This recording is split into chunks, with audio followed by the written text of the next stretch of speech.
Good morning, everyone. And it's a little bit on the, little past the sunrise, but still, I think you'll be interested to see what shakes loose as usual.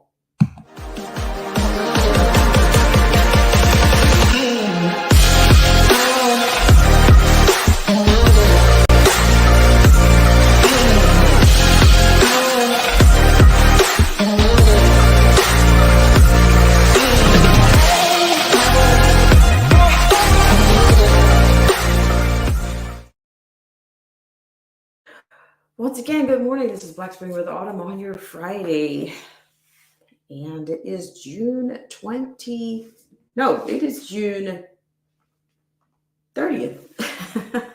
It's June 30th. I hope you guys are doing well out there. And, I've been talking about, over the last, I would say 6 weeks. I think in the last 6 weeks, I followed a couple of stories, including city meetings,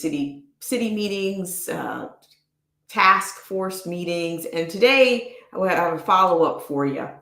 And I will start out with some commentary. And then I want you guys, we'll watch some of it together. But just from what I've gathered from it already, I'll let you see that. But first, as always, let's have a little bit of a check-in with our status. Know your status, okay? The mocktail generation, or the mocktail era, is not over. And then also, I have something for you with AI. They've brought the Ouija board, AI and the Ouija board together, not just in cinema, but for other dark reasons. But let's get going.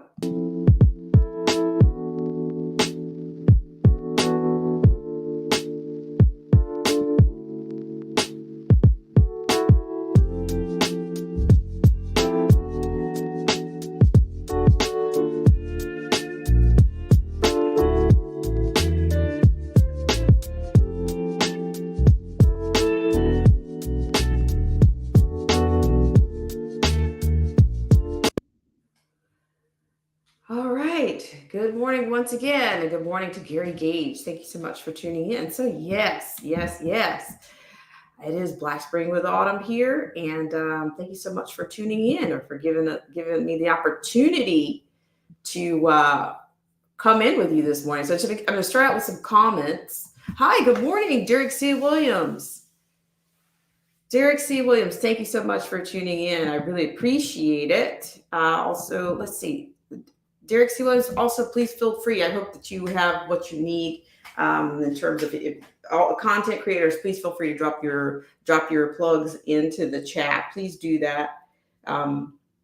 You have the autonomy. You have the complete autonomy to do that. Good morning to Marcy T. So just let me give you a little bit of comments. Now, before I get into this, before I play you some of these meetings, play you some footage from the meeting, and I will be putting the pendulum out for the California Task Force, Reparations Task Force. I just want to say, so before I get into this, I will say I have heard, the Honorable Press Secretary Karine Jean-Pierre. I've heard from her, and the question came to her in the form of course, she's the Biden whisperer. And the question, I'm going to paraphrase, the question was something, of course, this came from your illustrious press corps. The question was regarding what did Biden support?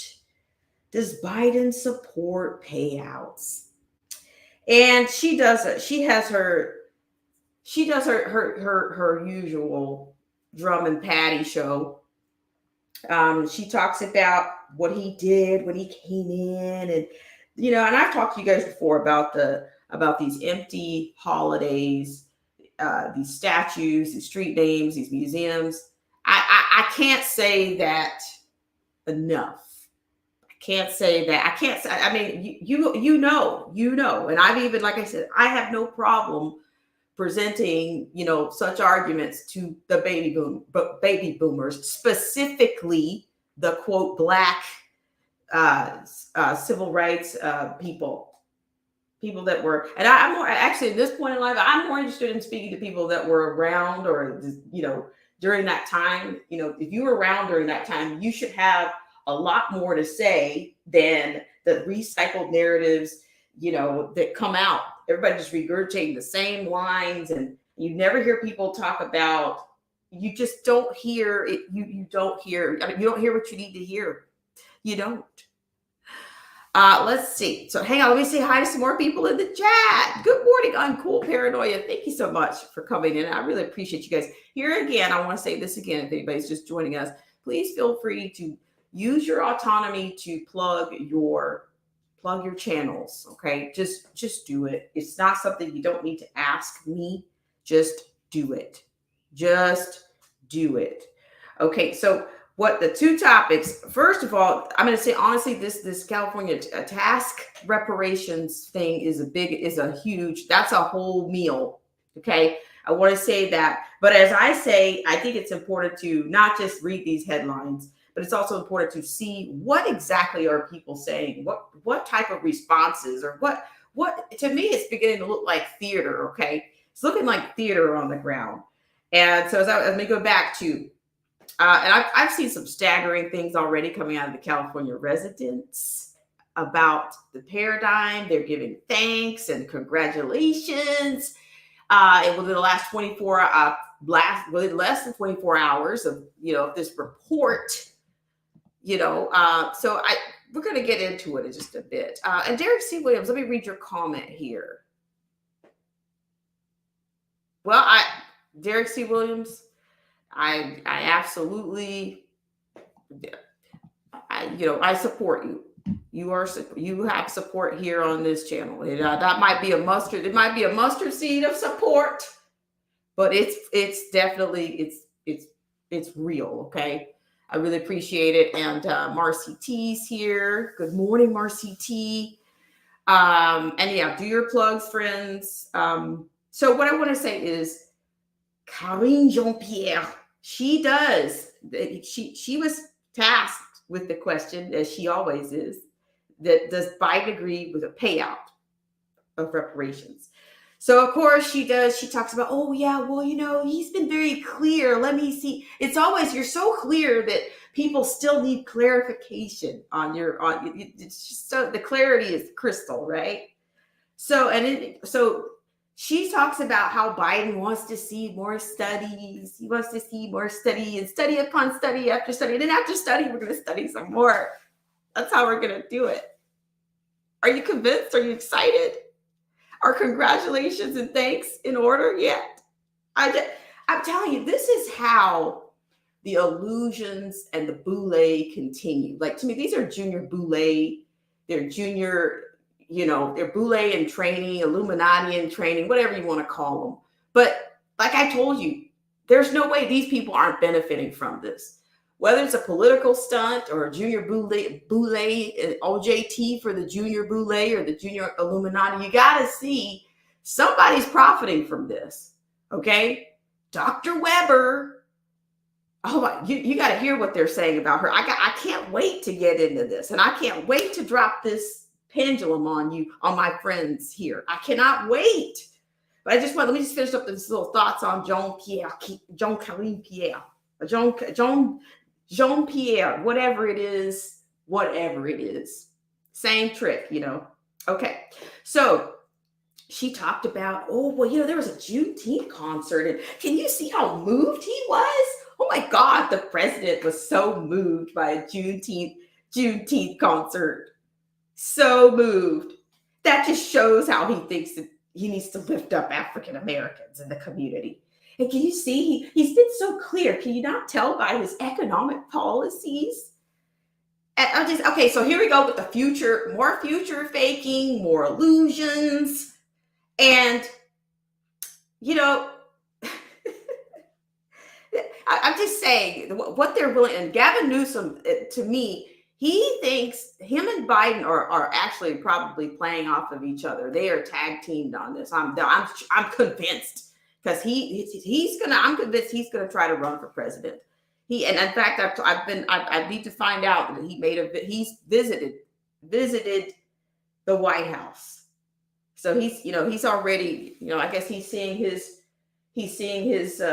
hair pomade or whatever, how that's going to look inside the White House already. I don't know, but I'm just saying, him and Pelosi, and if once they get their paws in, it's a done data already.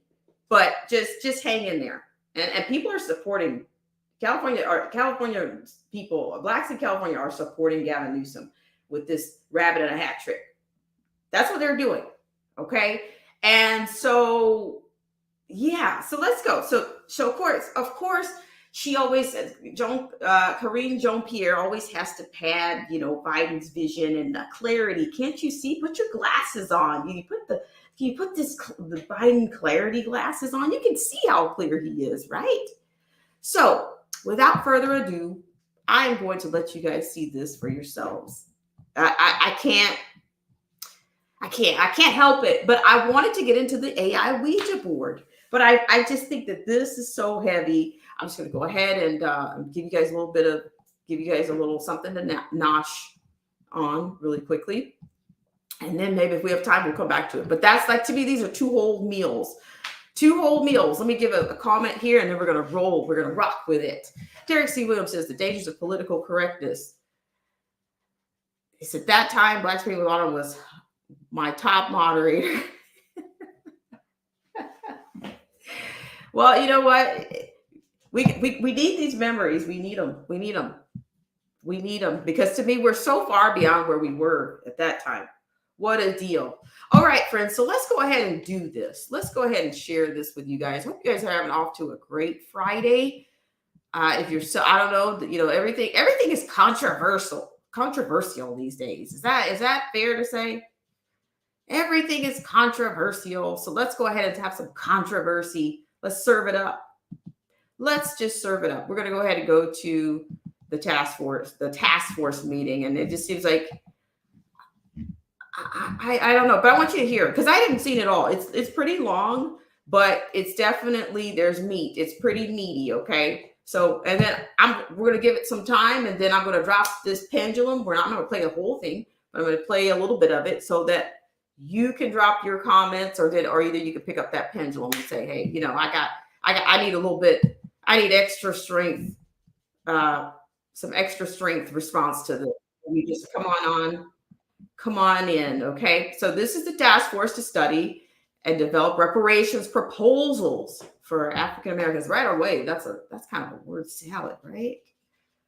You need a task force to study and to develop reparation proposals for African Americans. Okay. All right. And mind you, let me keep in mind these comments, the responses, they're giving each person 1 minute. So I'm just saying, just hang on just a second. I'm going to start you. I'm going to take you. I'm not going to give you the PowerPoint, I'm not going to give you the PowerPoint part of it, but then I'm just going to go ahead and start it. Okay. Yeah. So like, how's that working out for you? It's going to look like, I don't know, it doesn't look like a task force to me. I'm just saying, I'm just saying, these are, to me, this is like an estate. This is looking like a probate with a bunch of self-appointed administrators. But they've been appointed not by people. I didn't appoint these people. Did you appoint these people to study this, to do this? No, you didn't. But the hand of the government did, right? So that makes it okay, right? Like when they give you a holiday, did you pick it? No, you didn't. Okay, let's go with it, guys. I appreciate it. So let's go with the reparations meeting. The final reports here. I'm gonna have a little bit to nosh, and then I'm gonna give you guys some time to come on up if you want to come on up. Okay, so I'm gonna give you guys full scale on this. All right, so let's go. Gary Gage is here. And Derek C. Williams says it's Derek C. Williams says deceased Michigan Congressman John Conyers headed up a commission back in 1989 to study the possibility. Man, reparations. You cannot give a broken people a massive payout. Lunacy. Okay. All right. Let's go with it. Let's go with it. All right. So it's gonna be plenty to gnash on. I'm just thinking that it's like what it is. What do I want to say? How can you put a price on it? What price? What price? And the more you get, the more the price, the more insulting to me. I think the concept of this. And then, like I said, let's just go on. Let's go on. I'll stop. Okay. Thank you guys so much for tuning in. And the pendulum will come out. I'll probably put the pendulum out within 15 minutes, 20 minutes or so. So if you can hang in with us for 20, let's just say 20 or even 20, I'll put it out and then we'll continue to let it play. Member Jones Sawyer. Here. Member Jones Sawyer is present. Member. We don't. So that's what we want. And okay, wait a minute. Please line up.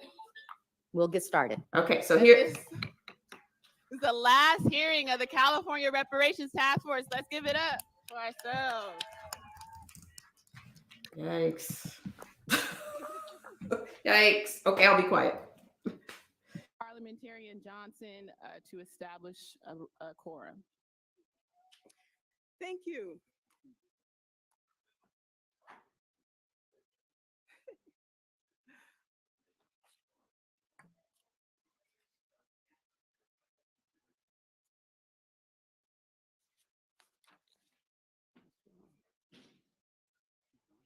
It just snapped off. Okay, hang on. It's happening. They're going to give you the. It snapped off. It says no internet. It went off. Oh my gosh, it's a technical. I didn't realize they had technical difficulties, but here, hey, I'm here for it. Thank you. I will begin calling the roll. Here you go. The chair. Present. Chair Oh Moore my is gosh, present. no. Vice Chair Brown. Not the roll call. Present. Vice Chair Brown is present. Member Grills. Present. Member Grills is present. Member Bradford. Here. Member Bradford is present. Member Jones Sawyer. Here. Member Jones Sawyer is present. Member Lewis. Here. Member Lewis is present. Member Holder. Here. Member Holder is present. Member Montgomery Stepp. Here. Member Montgomery Stepp is present. Member Tamaki. Here. Member Tamaki is present. Madam Chair, there are 9 members on the task force. It requires 5 for a quorum. There are 9 members present. A quorum has been established. Thank you, Parliamentarian Johnson, and welcome members of the public to the California Reparations Task Force last hearing before we sunset July 1. I will now turn to public comment, which will last for 30 minutes. And I will turn to my task force members to ascertain whether we want public comment to be 2 minutes or 1 minute.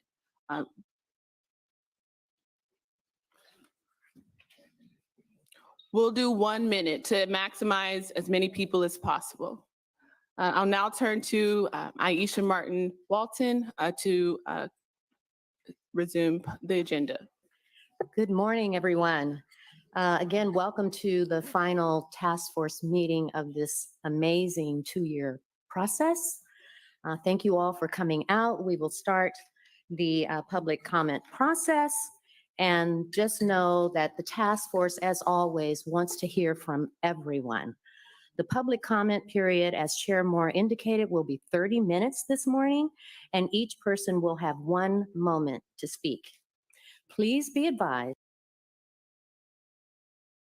So that's basically the public comment. That's what if you're here, we'll watch the public comment. And then after the public comment, that's how about I bring you guys in. Is that okay? If you could stick around, if you're interested. But I just thought this was that, yeah, well, after the comment, after they've done their comments, please come on in. So, you know, the amount of congratulatory narcissism in this is already staggering, but I'll be quiet. That in fairness to everyone, at the 1 moment mark, you may be politely interrupted. The mic is to the left and I have cue cards. So please, if you'll just kind of look at me for a moment. We want to just make sure that everyone has an opportunity to speak.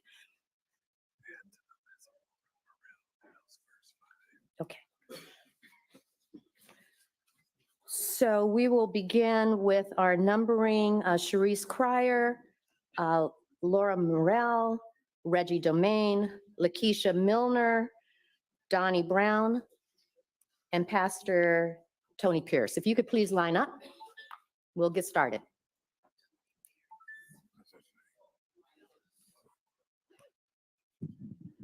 Sharice Cryer, Laura Morel, Reggie Romaine, Lakeisha Milner, Donnie Brown, and Pastor Tony Pierce. Okay, good morning. Ms. Cryer, you may begin. Good morning, Task Force and DOJ and members of the public. I stand here representing the nameless, the faceless, people you will never meet, whose lives were impacted by the work of this task force. I stand here representing generations of Black Cooks, Cryers, Weathers, Rogers, Skurlocks, who were enslaved and never paid, who were overworked, beaten, raped, stolen from, lied to, who never got the promise of 40 acres and a mule, who never received equal pay, equal treatment, and did not benefit from affirmative action or the promises of America, liberty, and justice for all. To Governor Newsom, I don't think you have any idea what you have done. You have changed the course of history. This will begin a right or wrong that began centuries ago. To Dr. Weber, you deserve a Nobel Peace Prize. Last weekend, my family held a reunion / Juneteenth celebration in Geneva, Texas. Some of these people you will never see. Some of you don't even know where Geneva is. During the program, an elder asked if anyone wanted to share, and of course, I got up to talk about reparations and what's going on in California. And my call to my family was, you can get reparations too, okay? So this is going to impact not just lives in California, but lives across the nation, and I want to thank you for what you've done. Thank you. Thank you, Ms. Cryer. Next speaker, Ms. Morel, Lori Morel. Lori Morel.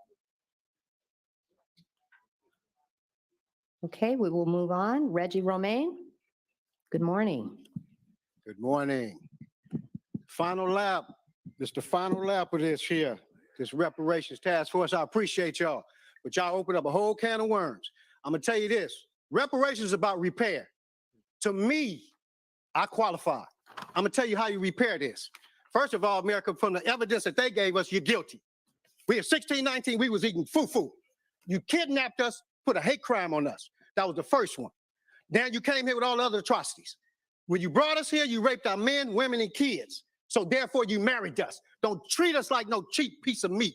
So therefore, our last name is American. So now it's the time for a divorce. What do you get in divorce? You get half the money, half the land, alimony, child support, attorney fees, and everything else. So that's what we want. And I tell you this, go to onepercenters.org. 1619 is the new party. Forget these Democrats and Republicans. We all Black, and we going for blackness, and we gonna go give reparations. Anybody from 1619, first day as a president, will give reparations. Thank There ain't you. no Obamas, ain't no more Thank you Kamala so Harris, much. and power to the people. Thank you. Thank you for coming out this morning. Okay, next speaker should be Lakeisha Milner. Good morning. Again, I just want to say, as far as reparations, we've already tried this. There's no reason for us to keep proving what has already been proven. There's no reason for you to say, we don't have enough money. We don't have money. We don't care if we don't have money. We have a debt that needs to be paid. It needs to be paid. Okay, we're still paying taxes. Our people have already worked. They've already given you stuff. And then you wonder, oh, but we're not a part of slavery. Why aren't you a part of slavery? Are you not reaping the benefits? Because we're reaping the benefits of what happened to our people. And it was horrific, and it's still horrific. Thank you. Next speaker, Donnie Brown. Good morning. Good morning. Today is a day of celebration. Today is a day of rejoicing because this has been a task force that has worked hard, a lot of meetings. And I'd like to say to the governor and the assembly members, do not make this political. Do not make this political. Give us our reparations. We have a great proposal, 600 pages of the wrongs. So if you're in this room and you're about reparations, please stand because the world is getting ready to hear us right now. Answer my question. What do we want? When? What do we want? When? What do we want? When? What do we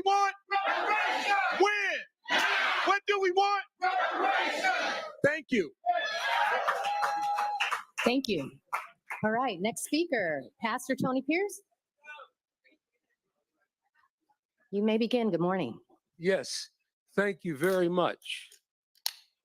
In my hand, I hold a letter of congratulations and appreciations for the hard work of the California African American Blue Ribbon Task Force, including the executive branches of California, namely our governor, Gavin Newsom, the legislatures, especially Senator Bradford and Assemblyman Reggie Jones Sawyer, and our matriarch of this movement, Madam Secretary of State, Dr. Shirley Weber.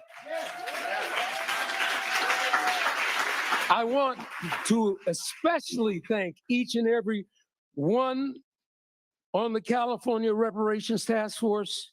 You have all done a tremendous job and service, calling special attention to Madam Chair Camilla Moore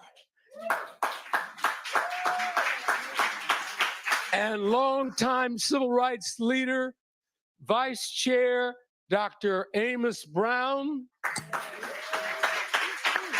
I'm sorry I can't thank each of you personally because you all done so well, especially with the hard work in putting together the economic piece. Thank you, By Pastor, Dr. Pastor Pierce May I Price. have I'm more so time? sorry to, More time? it is time, your time's up, in fairness to everyone, but thank Okay. you so much for coming out. Madam We Chair, appreciate your comments, and we need to move to the next I speaker. can submit this? Later. Thank Thank you. Thank you so much. Thank you. Next speaker.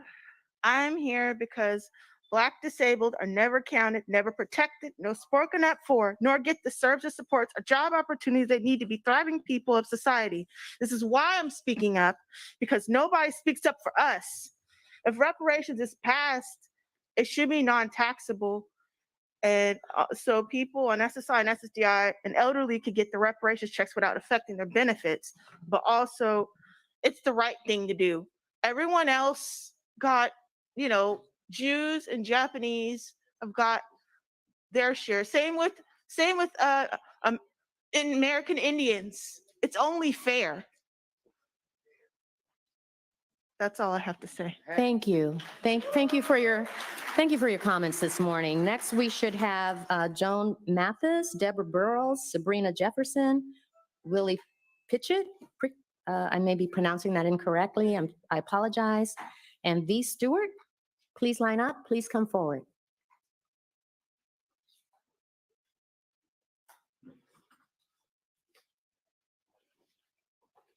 Okay, good morning.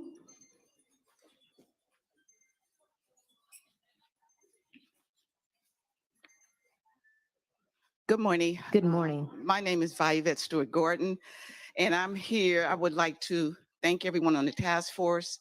I'm here because I hail from Los Angeles, East Side. My family is from Chula, Mississippi. Viola Wilson Cooper, Catherine Young, and the women before them, they were sharecroppers. They came out here to California looking for a better way to live. And with that, again, we experience harms. We have family members who have died during the war on drugs, family members that are currently incarcerated. So I stand here as a proud mother of Madam Chair Camilla Moore. And I want you to know that your ancestors are proud. I'm proud that God gave me the opportunity to have you to be here to champion such a momentous task. So I want to say, your family, Rodney Kijai, Jua, Jeffrey, Victor, Mignon, Bubble, Beanie, Wayne, the village that helped raise you. We are so proud of you, but most of all, the ancestors are proud of you. Thank you so much for your comments this morning, and thank you for coming to every meeting. All right, next speaker, please. My name is Willie Pickett, and I've heard a lot of things about what's going to be done with the money. let's don't take the money supposed to be given to us and use it as a stimulus package. The state of California got enough money for stimulus package and the government. And Gavin Newsom, is he here? No, well, that's right. He went to the hills of a fire. Well, Gavin Newsom, you want my support. I know you do. But today I need yours. And you're going to need mine later. And I'm talking mine from all of y'all. You're going to need ours later. I'm not saying, I said Gavin Newsom's going to need our support later. Speaking to the mic, speaking to the mic. Gavin Newsom's going to need our support later. That's what I'm saying.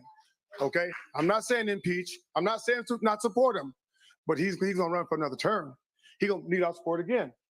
And we need his support today. We really, really do. It's a shame that we're here going up with this over and over and over again. And I hope that, that he don't give a few a check so you all go home. Thank you. Please don't let that happen. Thank you so much. Thanks for your comments. Next speaker, please. Good morning and welcome. Good morning. My name is Deborah Burrows. And I just want to speak on how it affected my family. I was in junior high school in San Francisco, after junior high school in Oakland. They took me out of my junior high school and bused me to an all-white school. My grades went down. My mother owned 3 houses in San Francisco. She didn't know about generational wealth. She was just glad to get it. I'm just speaking for those who didn't get it. And that's all I got to say. Thank you. Thank you so much for your testimony this morning. We should be hearing from Joan Mathis or Sabrina Jefferson.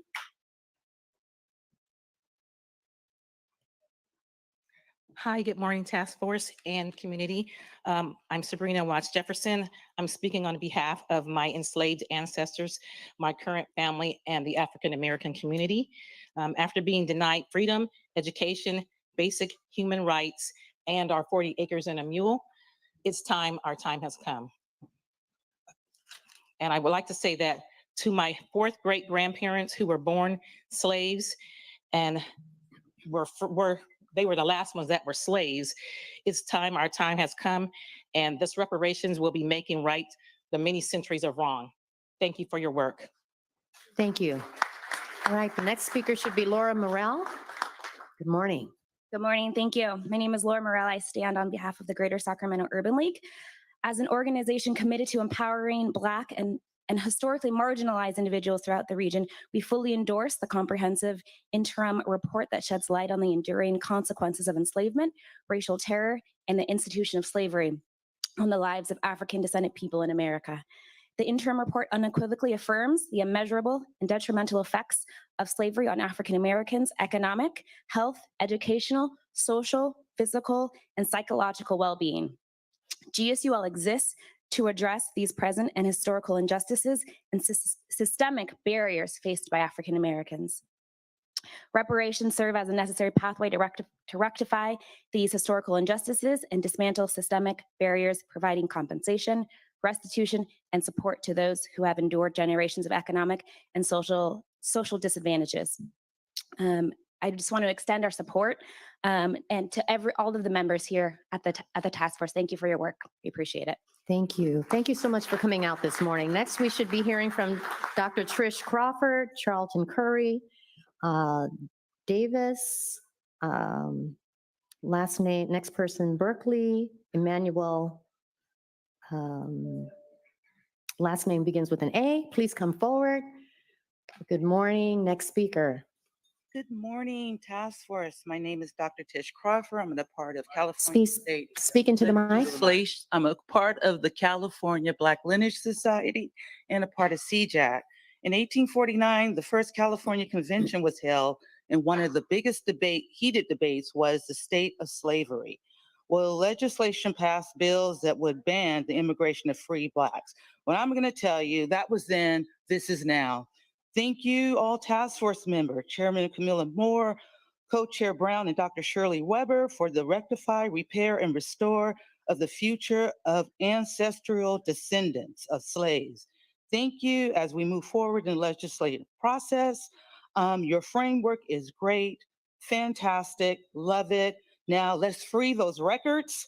Remember, compensation is a part of reparations. Thank you for your hard work, and the ancestors bless you. Thank you. All right, next speaker, please. Good morning. Good morning. My name is Charlton Curry. I do a host of a podcast of Big C Sports. I talk about reparations. I thank the task force. I think you guys are amazing. I thank you for your wisdom. I believe that everybody, you can give that a clap. Everybody that has a hand in making this happen, put your hand on the Bible, tell the truth, the whole truth, and nothing but the truth, so help you God. Black Americans helped the United States Union win the Civil War, and they gave the land to the reparations of the other people who lost it, the Southern Confederates. That's not right. We're just asking for things to be done that's proper, that pleases God, not politicians. Fairness is fairness. We desire money, land, resources, but the truth, the whole truth, and nothing but the truth is what we ask for. And I thank you guys with all my heart, mind, body, and soul, and I thank you. God bless you. Thank you. All right, next speaker, please. Good morning. Good morning, everyone. My name is Carmela Berkeley. Thank you all on the task force and everyone here. I really appreciate it. I'm happy to be here. I'm a descendant, Black American descendant of many slaves. I have their names from ancestry and family members. I just want to say I hope this reparation include our children in foster care, because oversight in foster care is not good. The ombudsman in Sacramento and DOG in Los Angeles is not doing enough. You know, our kids have been taken in foster care without any evidence of abuse or neglect, and we need a public oversight. Thank you so much. Thank you. Thank you for your comments this morning. Next speaker, please. Good morning. Good morning, everyone. I'm Emmanuel Amanfor, and my name resonates with a profound purpose. A man for the people. Today, I stand before you as a candidate for State Assembly District 6, but I'm not just any candidate. I'm a beacon of unwavering dedication to this noble cause. I issue a clarion call to our elected leaders, urging them to step out from the shadows and rally behind this momentous vision of correction. I've been told that supporting this report publicly in politics can be detrimental to a political career. Well, I didn't plan to becoming a politician. I plan on becoming a service leader who knows what is right and can stand firmly on what is right. Far too often, our representatives have cowered behind a veil of self-righteousness, shying away from embracing this monumental report. California is known to being the predecessor of critical change in this country, so why should this be any different? When the time comes for you to exercise your precious right to vote, let it be an act of conviction rooted in the certainty of knowing who truly stands by your side. Together, let us shape a future where justice prevails. To all the remarkable individuals who have poured their hearts and souls into this report, I extend my deepest gratitude for your unwavering resolve and tireless efforts. Your dedication fuels our collective journey towards a better future. Thanks for coming out. All right, next group of speakers should have number 19, 20, 20, no, 19 or 22, 23, 24, 25, or 26. That would be Davis, first name, Gail Wilkerson, Elizabeth Jackson, Walter James, Dr. Tanya Burgess, Ken Johnson. Please step forward if I called your name or you have one of those numbers. Please quickly step forward. Good morning. Come on down. Good morning, sir. Yeah, good morning. This is Okay, I'm going to pause this for a second. And what I'm going to do is I'm going to go ahead and put the pendulum out. I mean, you know, it's not, to me, it's not, I cannot, you know, subject you guys to however many 1 minute per da-da-da-da-da. But I just want to, you know, have some reflection from you guys on this. So, and I think you have enough, you know, from what you've seen, you know, whatever perspective you want to lend, or if you want to pose a question, you can do that. So the pendulum's coming out. I mean, and if we can even, we'll move it forward at some point so that you can see what is the closing of this. I have no idea. I thought they had already submitted it. It had already been forwarded to the state, but here we go. You know, there you go. Here you go. Okay, so the pendulum is coming your way. If you would like to, in the meantime, I'll just play it, and you know, if somebody wants to come on, that's great. If you want to come on now, just it's there for you. Okay, so I'm going to keep playing it, and then I'm probably going to fast forward it to see what, for them to have this long public commentary. I don't know what else are they going to do? It's like, are they, is this I don't know. What is all of this? Bureaucracy. But I'm not convinced that based on the world that we live in, I don't need a crystal ball, but there's something in it for the people that have been, and it's not going to be just public commentary and public praise. I think this is, it's more of the same. And let's say good morning to Derek C. Williams. Derek C. Williams, how are you? Thank you so much for taking the time to come in. How are you? Yeah. Shout out and respect due to Black Spring with Autumn. Intelligence done right. How you, young lady? Derek, I'm happy to be here. Thank you. Thank you. Yes, ma'am. Yeah. I have put in your chat two things that I would never forget as long as I live. Both are from the year 1989.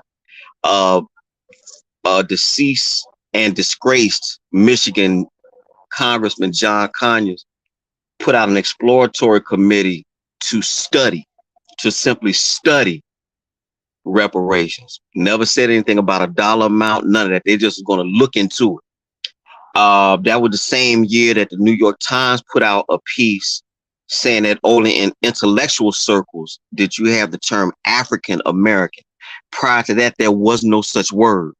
As I understand civics, somebody from Africa would have to immigrate to this country, take our Pledge of Allegiance, and then you can come an African American. I am a native Black American. I'm not an African American. That's some straight bullshit. That's some stuff that they just made up. But Jesse Jackson picked up on and started saying it in various speeches across the country. And that's where the term African American came up. And if you ask anybody under 30, they couldn't tell you this history. So that is made up. But regarding reparations, I also put in the chat that we're about between 32 and $35 trillion in debt. Ain't no money coming. And if you remember, Dave Chappelle did a skit showing what would happen if you give a broken people, or his vision of what would happen if you give a broken people money. They would get that money right back to the white man. So it wouldn't matter.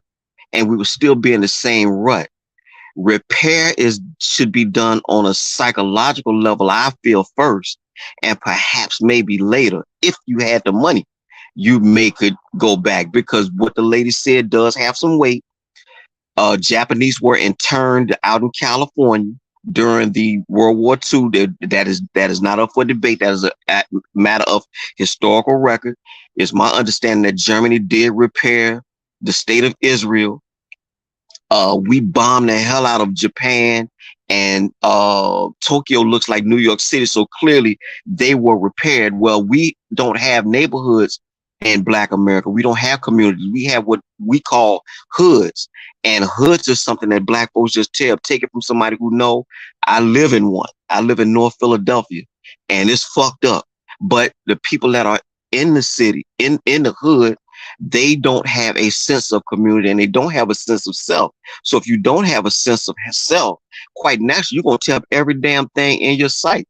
So you will never have a community. So when I hear Black people saying, like in the main line, one of the most richest sections of the country, Montgomery County, you will never be on par with them because you don't feel that the community is yours, you see. So you tear up everything in sight.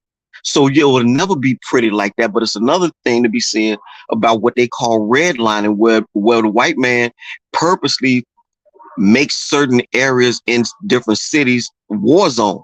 They do this. This is a matter of fact, too. So they got us coming and going, long story short. I don't know how you repair Black people. I think it's an inside out type deal. But if the federal government really was about that, they would start on a psychological level first.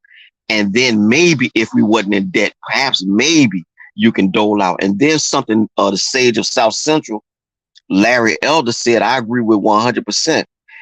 Blacks own slaves as well. And everybody that came over here was not slaves. And so where is the cutoff point? Because my daughter did not experience slavery. I didn't experience slavery. I didn't even experience Jim Crow. And I'm from 1970s Mississippi. integration was already. I'm 1973. I'm first grade. One of my best friends was a white boy named Skeeter Probus, Barry Probus. I don't know nothing about no cross burners. I don't know anything about a colored drinking fountain. I don't know nothing about that. So where does it stop and where does it start? All I know is that America's original sin is that of race, and it is a problem. But this is the only fucking game in town. Folks is dying trying to get over it. So I don't know what we do, but I know asking for free money and folks is psychologically screwed. That's just a bad recipe, man. Bottom line. So that's pretty much all I want to say. I'm a drop down and thank you for having me on your platform, man. As we start the car up. I like that. You're getting us going. That's a great way to kick us off and punt it to somebody else. So thank you so much, Derrick C. Williams. And I will say, I do believe an Inside Out project is to me, that's why I talk about, like I talk about the identities and the things that we reflect. And if your identity is not really your own, then you really don't really get to a true fountain of you, because it's what is not based on your own, on you. It's not pure. Yeah. Who you are has been dictated to you. Your leaders are chosen. Your statues are given to you. Your holidays are given to you. Your street names are given to you. That's your civil rights movement. Yep. So they just got us coming and going, man. But again, I don't know what we do, but like I said, thank you for having me on your platform, and I'm gonna see you around YouTube. All right.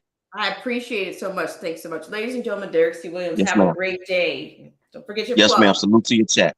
All right. Okay. Thank you. Yes, ladies and gentlemen, very, very perceptive from the prolific Derrick C. Williams, and I encourage you guys to get over. I call it watering the garden, and I can see Derrick's. I love the point of the inside out, because there's brokenness everywhere. You can even see it in the youth right now. You can see it. It's already broken. If there's a brokenness there. But then I've said this to you guys before, what is it they say? The enemy knows you by your pain and not your name. And that's what they continue. That's what they continue to recycle and loop. They know that your pain is from the past, from the shadows of the past, whether you're indirectly, whether you were close, whether you're on the 25-year fountain, the first generation, second generation fountain, third generation fountain. They know that is there. They know that it's there. And to me, that's the only part of the reason they create this Juneteenth. Because they know as long as they keep reminding you, they can always take you back to your pain. You can't get away from it. If they keep reminding you of it, it just recycles and resurfaces. It'll keep coming up. I had a little bit of a rant the other day about people say, oh, well, they acknowledge. What exactly are they acknowledging? The same person when people are doing you wrong or effing you up, they know they're doing that. They know they're doing it. Are they? I don't know. The other things they're asking for an apology. An apology, that's what you're not going to get. The fact that people are on here praising, they went from top to bottom, talking about Gavin Newsom. You have no idea what you've done. And, oh, Dr. Weber, you should be nominated for a Nobel Peace Prize. And I'm saying that's how the cycle continues. They're going to study. Oh, we're going to study. We're going to study. And then we're going to get on our knees and scrub our ankles. And we're going to study some more. And then we're going to study. And guess what? We're going to get on our knees and we're going to study some more. So I'm just saying, this is a political football. And to me, it's looking like theater. And to me, I've said this before, these formats, every time something is to be addressed, there's usually a whole, it's like the Divine Nine up there. Like, to me, that's like your freaking Divine Nine is on the freaking stage. and you're patting these people on the back. Oh, you did a great job. What have they actually done? What have they actually done? They're tethered to the same group of people that keep you where you are. What have they done? Studied something? You know, they could have chosen any group of people to study. They had come up with some more semantics for you. Maybe study some language. It's a language study, okay? It's a language enrichment study for reparations. How about that? That makes more sense. It's not, yeah, that's what you're studying. You're studying word salads. And so let's play a little bit more of this, shall we? And Derek C. Williams, thank you so much for coming on. Word salads, because to me, if you think about it, economically, these figures that I've heard, I mean, look at your dollar. So you tell me that these figures are based on what? On today's dollar? You can't be basing these values on today's dollar. What dollar? Because of inflation, there's nothing that you report. You can't put a number on something like this. It just gets more and more insulting as it goes. You know, they're getting ready. The globe is getting ready to abandon the dollar. Fed now is getting ready to roll out. But now you think you have a real shot at getting reparations. They're being used. Puppets, pawns. You know, they're trauma bonded. They're trauma bonded to these politicians, the bureaucrats, the divine nine up there. That's the divine nine, okay? That's the divine nine. It'll be whatever you want it to be. Okay? On the altar. You got these people up here worshiping on the altar of a divine nine, which is going nowhere. A nothing burger, an illusion. So let me play this a little bit. Not Derek C. Williams. Gary Gage. Gary Gage says it all seems to be a politician stirring up the pot. For what? More money. They don't care about the division it causes. No, they don't. No, they don't. And these figures, like the figures that they've come up with, those some people would be broken, and some people with the figures that they've come up with and with inflation, they would be broke in less than a year. Especially living in that state. So what where's the value? It's insulting. Mari CT says, I'm a victim, pay me. I'm just saying, it's just, you know, it's just, we can't really, like I said, as long as everything is set up, you know, we have a Congress that studies, you have a Black caucus, your Black occasional caucus or whatever, that they study all the time. What has that gotten? I'm just saying, just look at your institutions. They're not my institutions, but I'm just saying, or maybe they're not your institutions, but just look what's before you. Just look what's before you.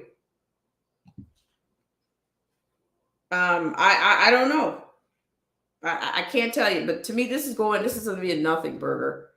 And you see, the people have already said, well, Gavin Newsom's going to need our help. He's going to need our help. And see, that to me, that shows a commitment to me. They are committed to these. And some people, oh, let's still make it political. Well, you guys, it's already political. Look who you are standing before. You're standing before unelected, appointed bureaucrats at the recommendations of the politician. Dr. Weber is the Secretary of State. So what? She's going to get her name in the history book with the new pseudo civil rights. And you look at that panel up there. Look at the panel. I mean, did you guys pick these people? I'm just saying. Okay, I'm going to keep going here. Let's go a little bit longer, and let's bump it out a little further, because some of these comments are getting, I'm getting a little bit loopy. Ken Johnson, and I want to thank you guys for doing what you did. You spent, I think it was 2 years studying this to make sure that it was correct. And now that the final decision has been made. I think what we need to do is some action now.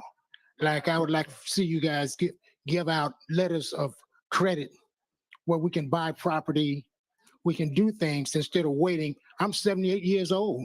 I don't want to wait 2 or 3 years. You done did. There's enormous amount of studies done in every city.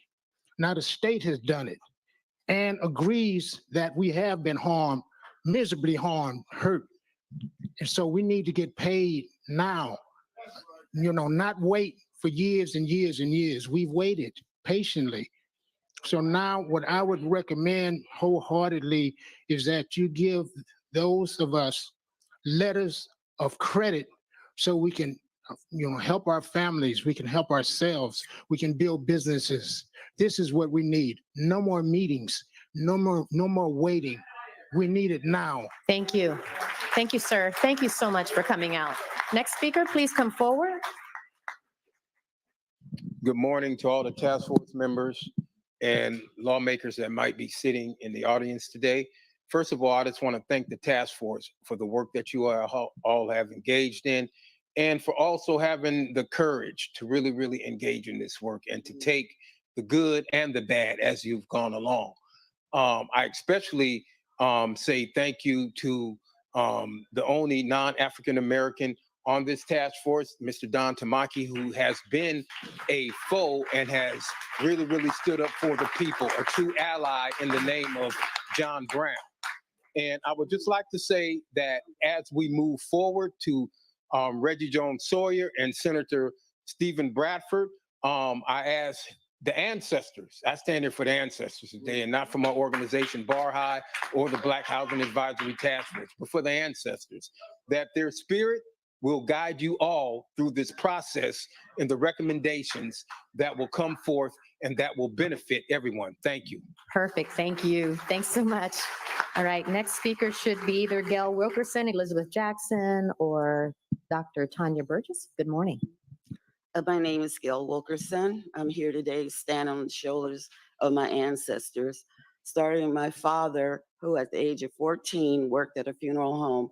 He was told to throw the black bodies up against the fence and wait until all the whites were processed. My grandparents, my great-grandmother, who committed suicide because she couldn't take care of her children after slavery. My father was in the military. We came down. We were steered to East Palo Alto, 2.5 square miles. Originally, it was 13 miles. And Menlo Park went around this way, and then Palo Alto the other way. We ended up 2.5 square miles. They didn't want the citizens. They redlined us. We're still there. We're hanging in there. We're trying to keep from being gentrified. And this is what most cities, thank you, that are going up against. And we need it. We need attention. We need the reparation. And please. So what I'm going to do now is I'm going to fast forward this because I'm going to go to the next, whatever the next phase of this particular meeting, because this meeting was actually held on yesterday, so it's less than 24 hours old. So let's move through a little bit, move on here a little bit. And thank you guys so much for coming in and burning a whopping 59 minutes and 49 seconds on this. The follow-up, this is the one to watch. And like I said, I'm watching it, but it's, I don't know. It's, there's no longevity here. It's like throwing spaghetti on the wall to see where it sticks, how long it sticks, if it sticks. Okay. So what I'm going to do is, let's move it forward a little bit. There is a pendulum out if you're interested. I think maybe later we'll do our AI Ouija board, which is yikes. It's hard for me to say that, but let's move this forward a little bit. Let's move past. Let's see, what is this phase? I'm not sure about, I haven't seen all of this. Let's see what this phase brings. I read a testimony where it was said that descendants taking DNA tests could be costly. I think we should consider having the test covered through reparations. Thank you.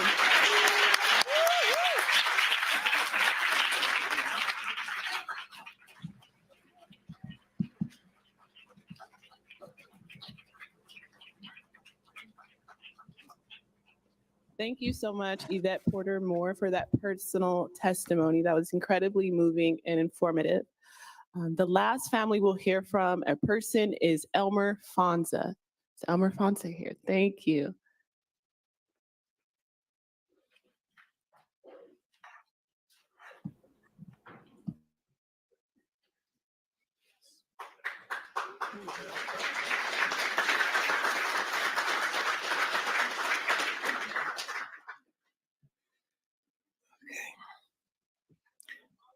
Let me start here, go in right here and then go down. Good afternoon. My family members are passing out to the board members the journey my family's been finding our connection to Nelson Bell, a Black gold miner and landowner and a slave in California. My name is Elmer Fonza. I am here to talk about Nelson Bell, a Black gold miner and landowner who lived in Coloma, California from 1850 till his death in 1869. He is my third great-grandfather. In 1790, Nelson Bell was born into slavery on the John Gregory Plantation in Mecklenburg, Virginia. It was customary during that time for slaves to take the surname of their masters. At the age of 20, Nelson was allowed to marry and have children. In 1816, John Gregory dies, and Nelson and his family were sold. Across the southern states, slaves were generally prohibited by law from entering into any legal binding marriage. The wife and children of Nelson were bought by a man named Mr. Finch, while Nelson was sold to a slave trader and taken to New Orleans. Nelson later became the property of James Sparks and returned to Virginia. At that time, Nelson took a second wife, and after the death of James Sparks in approximately 1820, Nelson became the property of a Mr. Bell. Nelson was valued at $600. It was at that time Nelson took the surname Bell. Between the years 1833 and 1850, Nelson Bell and his wife had 3 sons, Nelson Bell Jr., Philip Bell, my second great-grandfather, and Paul Bell. During that time, his wife and children were sold and taken to Kentucky.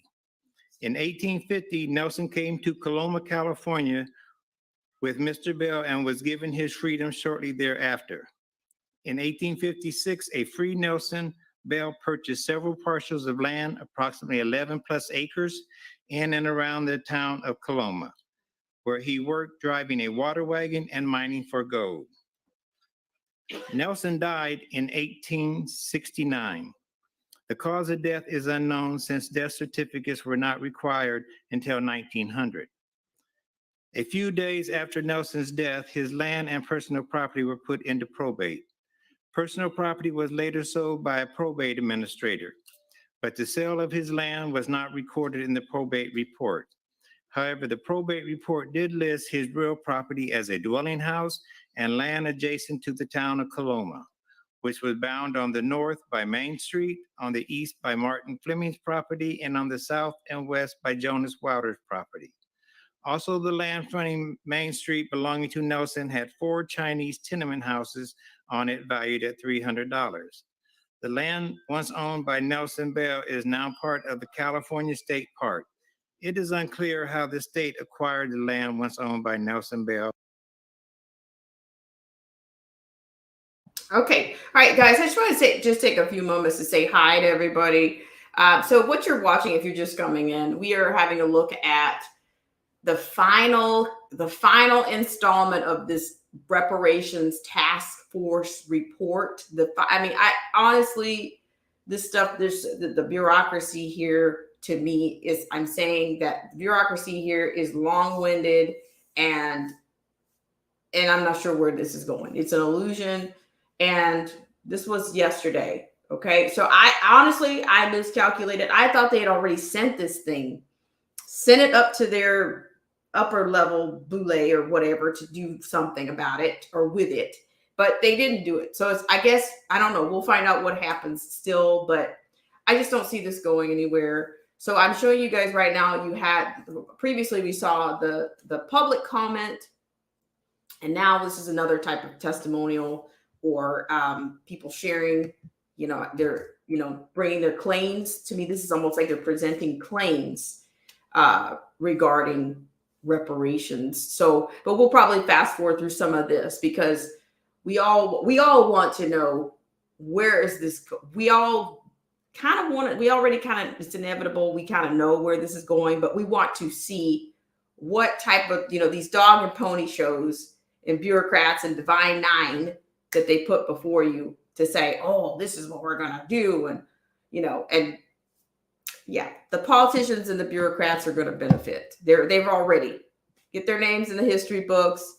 They're probably getting a stipend. They're congratulating these people for being in the task force, but you can't convince me that they are not getting, they haven't been compensated at all. I've compared this to a probate estate. Okay.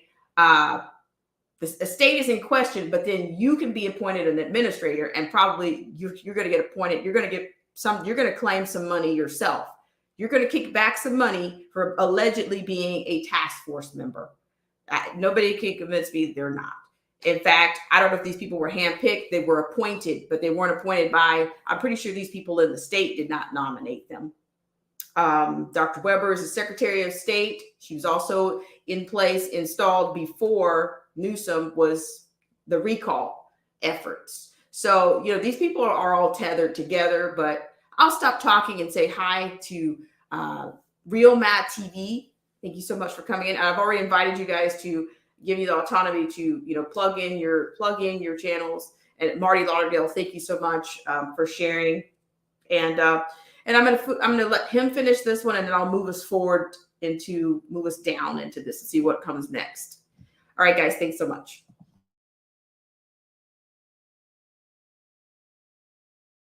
We believe it was by eminent domain. As I look back on my family's journey, I can only imagine the hardships that Nelson Bell must have endured. Living in slavery for more than 60 years, having 2 of his family sold during that time, unworthy of family love, care, and support. The joy he must have felt upon becoming free prior to the end of the Civil War. He was now able to be paid wages for his labor, own land, and accumulate wealth for his family. Nelson Bell's descendants may have experienced a better quality of life if his wealth was passed on to future generations. There were no effects made by the state of California to contact his sons, Nelson Bell Jr. and Philip Bell, who were both alive and working in Virginia as laborers during 1867. Nelson Bell Jr. died in 1914, still in Virginia and working as a laborer. Things may have been different for Nelson Bell's great-grandson, Wim Bell Jr., who did more than 20 years in an Iowa State penitentiary, or for his great-granddaughter, Ethel Bell, my grandmother, who was raped by a white man when she was 15 years old and gotten pregnant with my mother, Blossom Bell. My mother married Holly Fonza and raised 7 kids on a 4th grade education. We lived on the south side of Des Moines, Iowa, an area known as the Dirty Bottoms. There were dirt roads, no sidewalks. Our house had no running water or inside bathrooms. Every spring, the river would overflood and fill our yard with toxic waste-filled water for weeks at a time. My mother worked as a cook. My father was a butcher at the slaughterhouse. My mother died not knowing her family history, with the exception of her grandfather, Wim Bell. But she made sure that all of her kids graduated high school. However, the negative environment of poverty that existed influenced my oldest brother and I to make poor choices. For instance, we both did time in the penitentiary. However, my other siblings made better choices to escape poverty. For instance, my older brother, who is not here with me today, filed a civil rights lawsuit against the city of Des Moines and became the first Black firefighter in the state of Iowa. He went on to become the fire chief in the city of Compton, California. One of my sisters was a member of the so what I'm going to do is, this one is pretty long. And I honestly, I wasn't sure what we were about to encounter on this one because I haven't watched this in its entirety at all. but let's move it forward a hair, shall we? So I thank you very much. Shout out to Marty Lauderdale and Marcy T, as well as Gary Gage and everyone that's still with us. Real Mad TV. I have no idea what they're going to do, but I do think you're right. I do think it's very, they will pivot. I think you have a point, Marty Lauderdale, in which they may just try to parlay it into something as reparations, but eventually it'll eke out as something, and it'll be, it'll be seasoned and cycled and recycled and called something else. And so it won't actually be, it still won't be, quote, I guess, reparations. I don't think so. So let's move it a little bit further here and go with this. See what's next from the Divine Nine here. In this country longer than we have been free.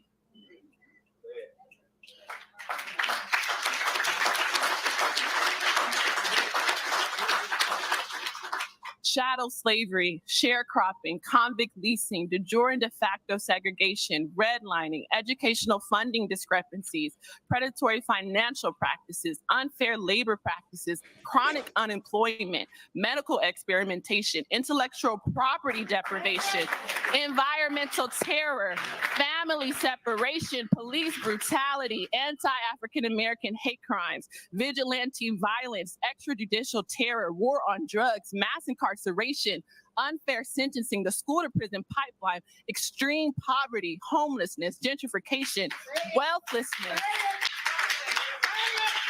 We have been relegated to the bottom of the caste system in this country. Black, African American, American freedmen, however you want to call us, we are resiliently surviving.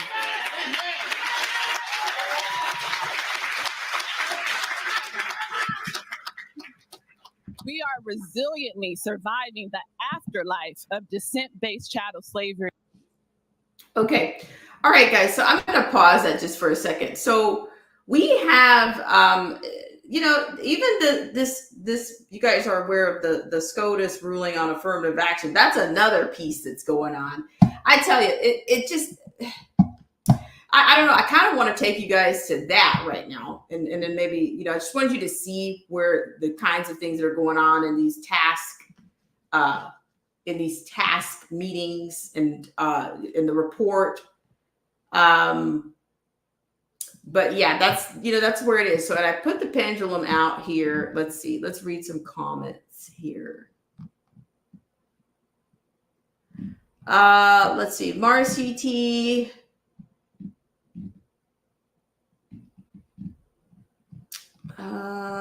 Marcy T. Let's see. But yeah, there's so much talk of race, and it seems like, if I'm not mistaken, it seems like somebody else is, they're I don't know. It's just the more division and the more, hate that can be caused at this time. They're just making it's getting worse.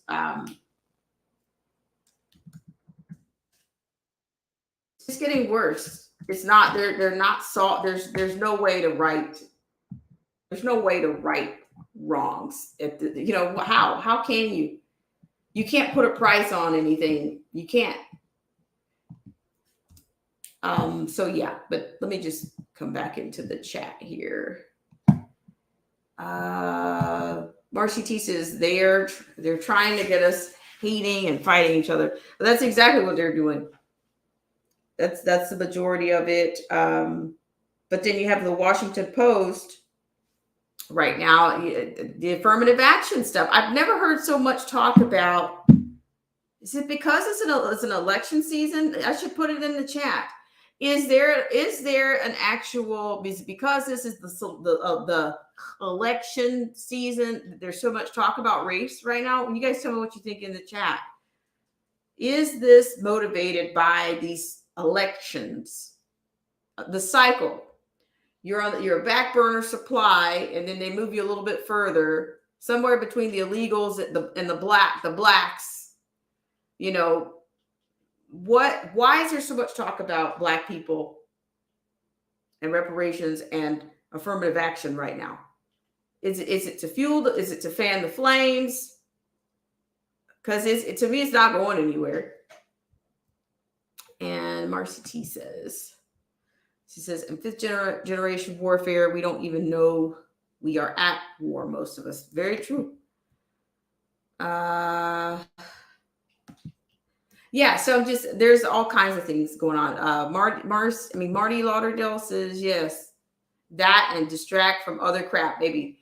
Yeah, I mean, I'm just saying, like, it's always the carrot comes out every 4 years for blacks.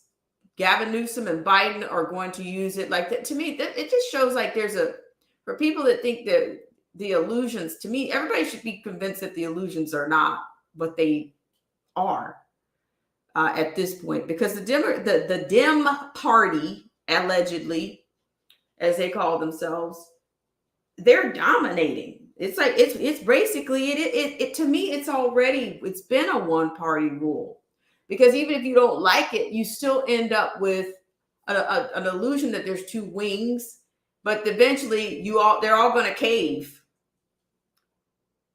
You know, that they're all going to cave, and the real agenda still moves forward. So let's see.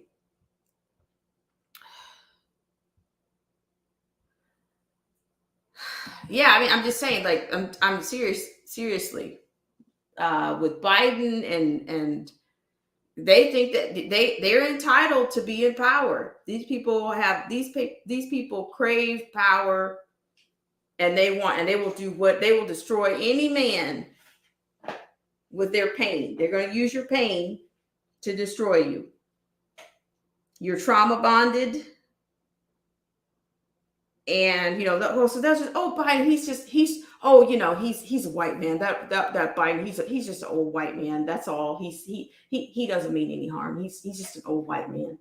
But then Trump's white too. So that I never have you. So is it more about who you like? Is it about who you like as a white man versus the one, you know, that gets whispering the sweet nothings? Help me out.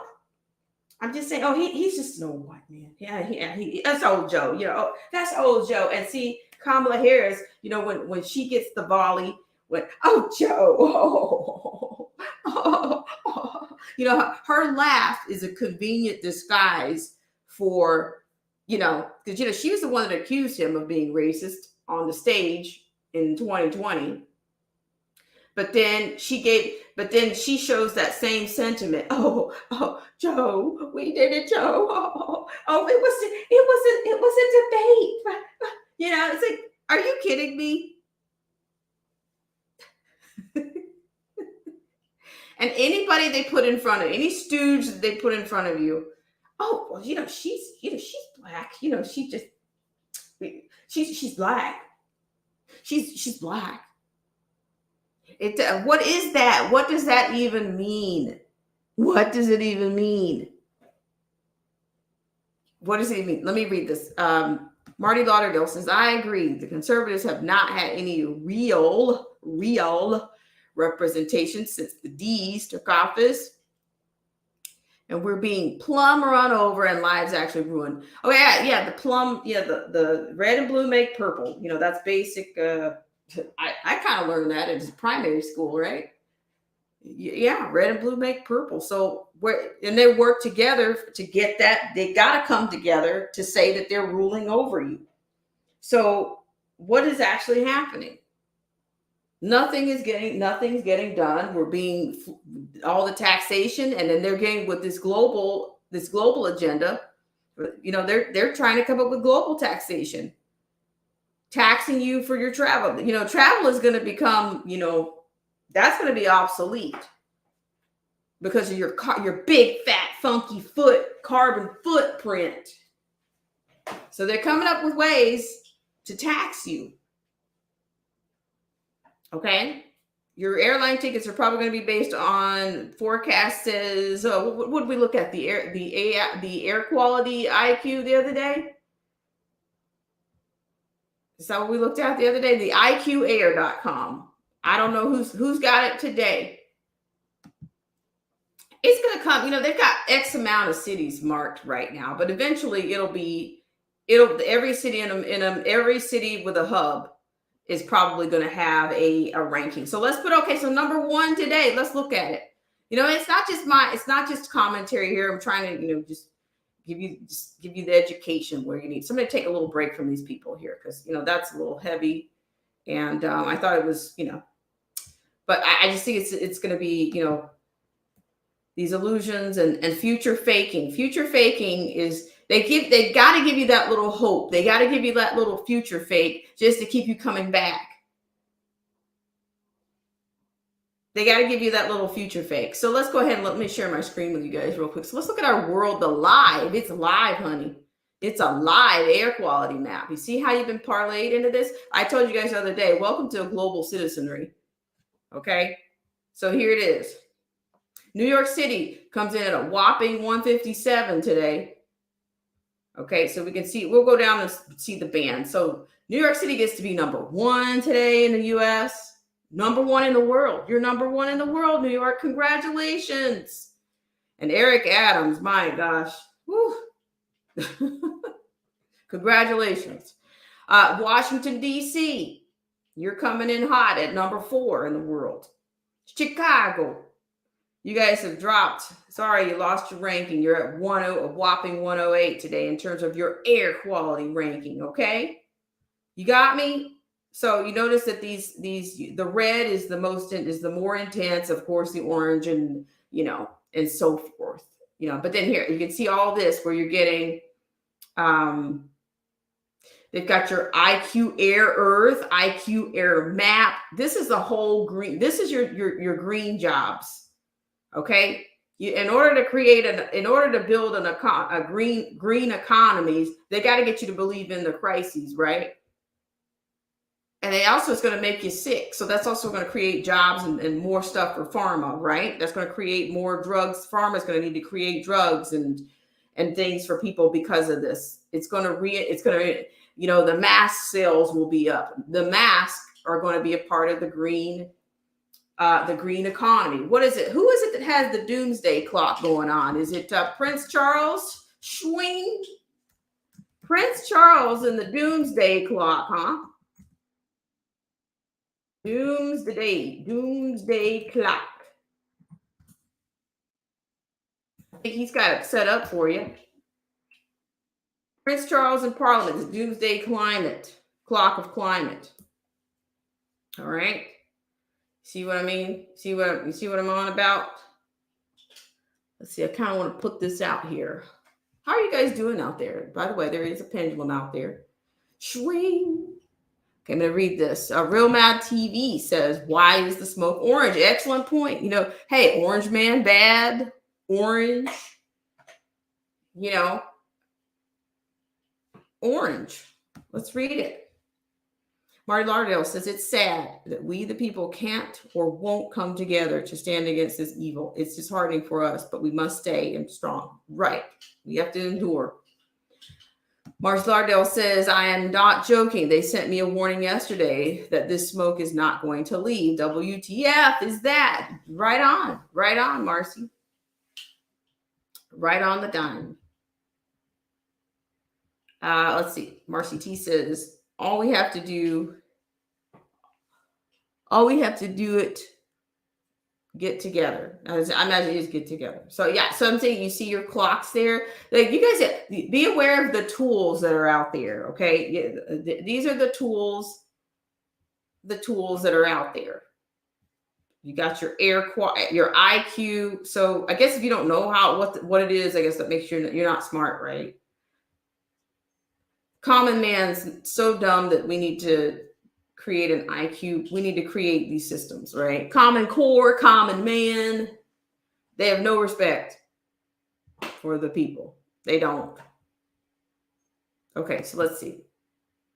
Because we did talk about the poor air quality the other day, and that clock is still ticking, right?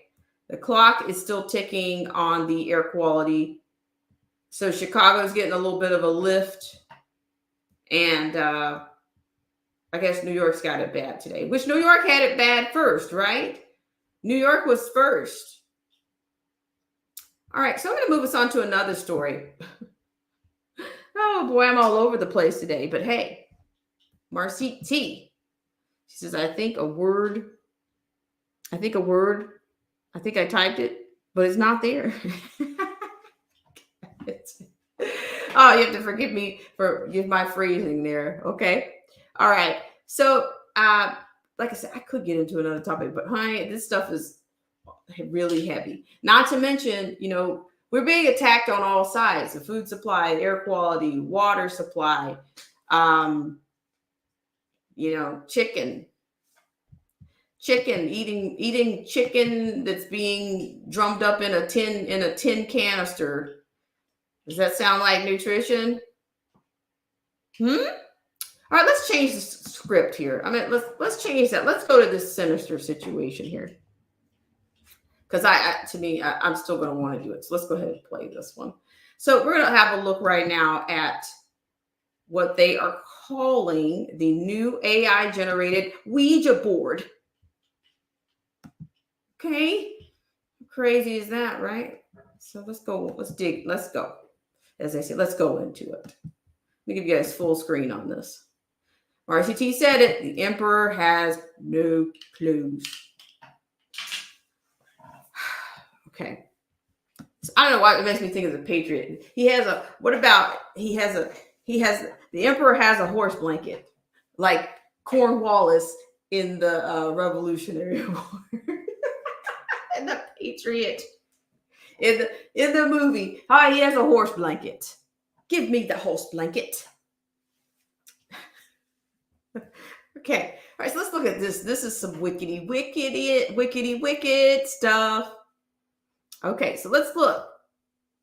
So we have a headline before you right now from Charisma News.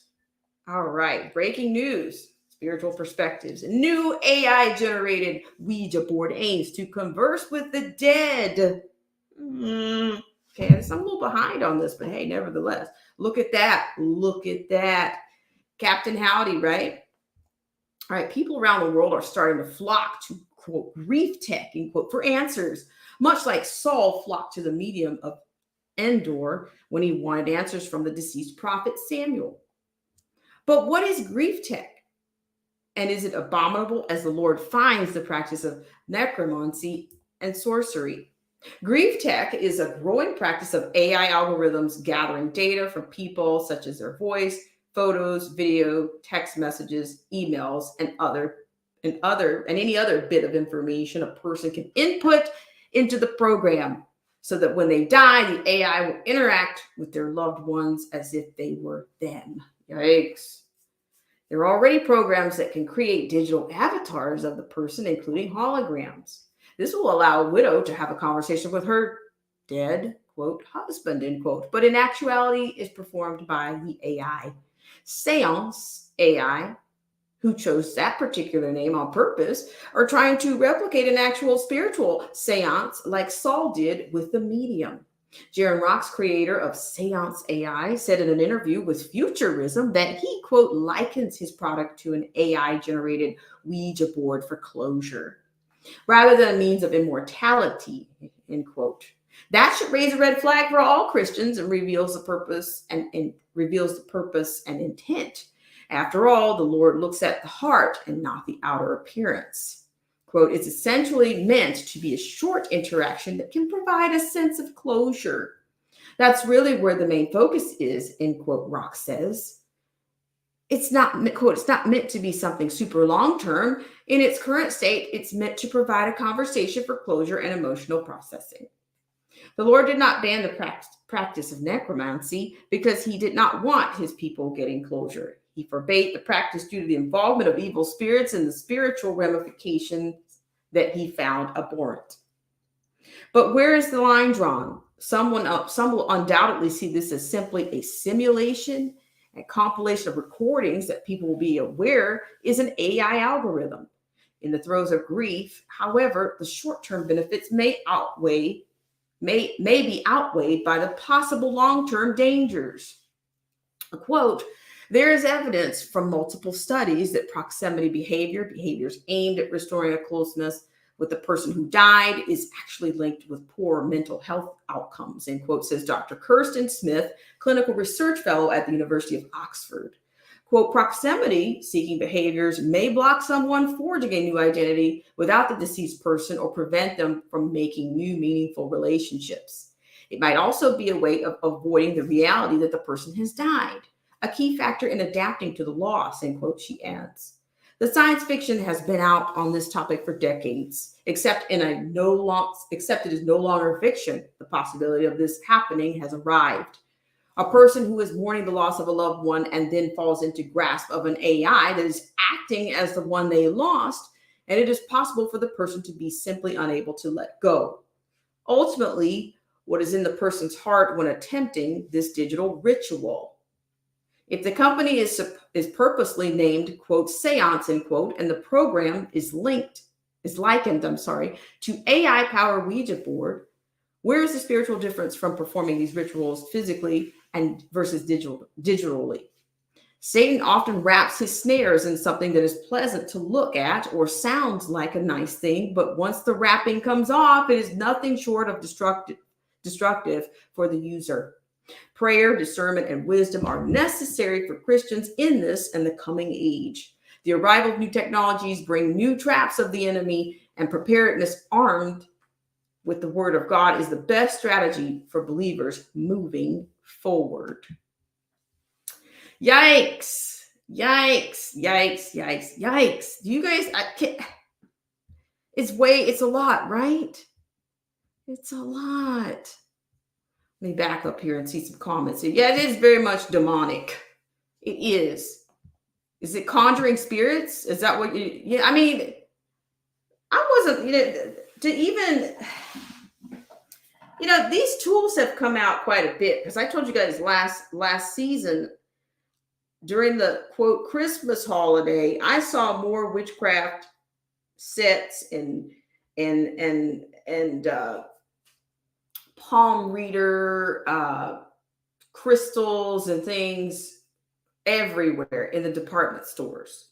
I saw they were everywhere. They had entire sections that were just that hosted those products. Even for kids, it's available. It was made available to kids as well. Your sage, your crystals, your Ouija boards, your tarot card reading, your palm reader kits, all of that stuff was on the shelves like, as I say, gangbusters last holiday season. And even at a place called Five Below has a host of these things. Five Below has a host. I was just so stunned that they had so much stuff like that, so much of that material. Witchery, sorcery stuff.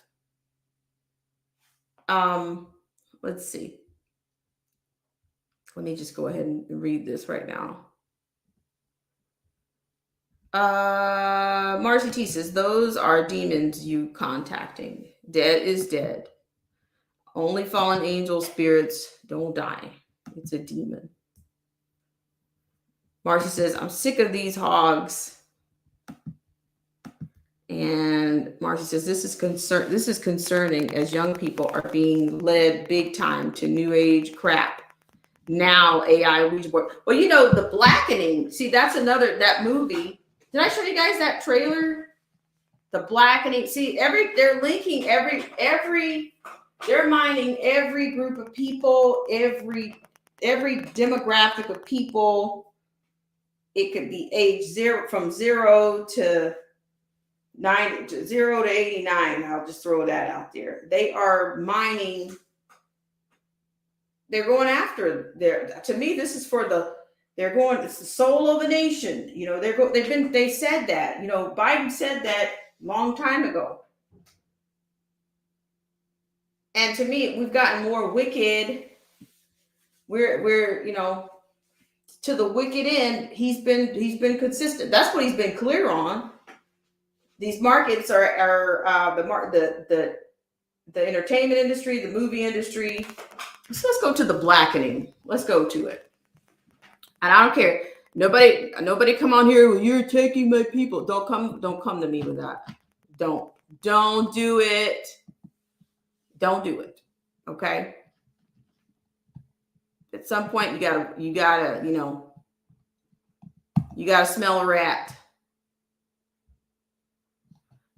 Okay, so yeah, this is the trailer. Even in jest, this is horrible. Okay, so here you go. Because to me, it's subliminal and it just continues like a brainwash. So here's it. See, to me, this is the same principle here. The Blackening 2023, the final trailer. I'm going to play that for you guys so you can see. So you can see this, okay? All right. I appreciate you guys. And then I'm going to let this be our final installment on today. We're all over the place. Okay, and I read a comment and I'll play it. Real Mad TV says, where's Canada at on this subject? They've been after the church bad for the last 2 years or since the world agenda picked up speed. Real Mad TV says, I use them to get a view on what we have coming here. Excellent perspective, Real Mad TV. Thank you so much for sharing that. So let's do that. Let's go ahead and stop sharing this one and let's share with you. I want to share with you this trailer. But why are they so comfortable? Why is it such a comfortable playground? To bring all this darkness out. They're very comfortable bringing it out right now because it's a conjuring. Like they've been mining darkness for so long. Hey, they even CERN, right? So here it is. This is the Blackening 2023 final trailer. Now, but you got people that are going to pay money to go out and watch this thing, right? Perspective, narrow perspective or not. Here it goes. On June 16th. Stop playing. Wait, hold up. I know I left this door open. See the horror film. Preview audiences are calling a killer experience. The Blackening. No, thank you. Probably runs on racism. Pick a card. Will you die? In your predicament, the Black character is always the first to die. I will spare your lives if you sacrifice the person you deem the blackest. Guys, I can prove I'm not the blackest. Prove it. I thought black Twitter was a type of seasoning. I like Jimmy Fallon without the roots. Wrong. I voted for Trump. What? Twice. Your time is up. It's time to die. Let's go!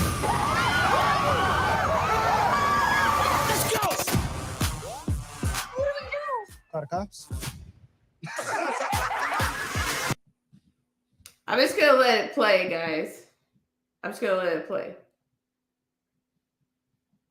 You see that? Is that not hocus pocus?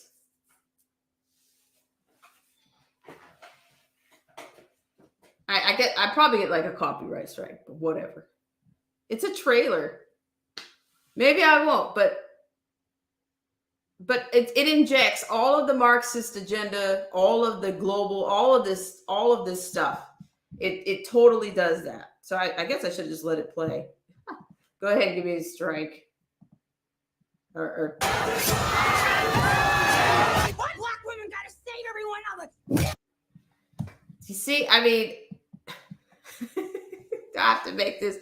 You see what I'm saying? Like, mining your whatever, mining your subconscious. It's all been done, and you mean tell, and they need bureaucracy to study reparations.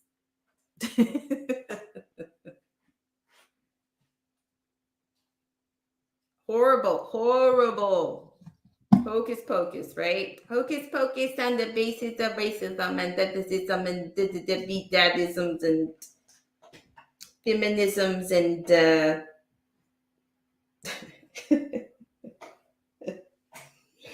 ay. What a deal. The German school. Okay, so I appreciate you guys so much for tuning in. So yeah, you know, a few seconds look on that. Left on that. But I thank you guys so much for coming out and burning a whopping 1 hour and 40 minutes with me on this. I really appreciate it. So yeah, so let's just read this. AZ is here. Hi, AZ and Fidel. If you guys didn't know, there is a pendulum. I'm going to drop this pendulum once more. And so if anybody wants to come up, because we're going to close out within the next 4 minutes. Hey, yeah, I appreciate you guys. So we've seen the updates on the task force. We've talked about the AI Ouija board, Hocus Pocus, Black Matter, dark matter, evil, conjuring spirits. We've seen all of it, right? And now it's time to wind it down for now. So for the People's Pendulum, Derek C. Williams, thank you so much for coming up. We had Derek C. Williams to opine on our California on our California Divine Nine report. I'm like, oh my gosh, more bureaucracy. We're going to study and then some more study. And then Biden wants to see a study and then more study. And then he's been very clear on what he thinks about study and more study. And he's going to create more holidays and more street names and more museums and more,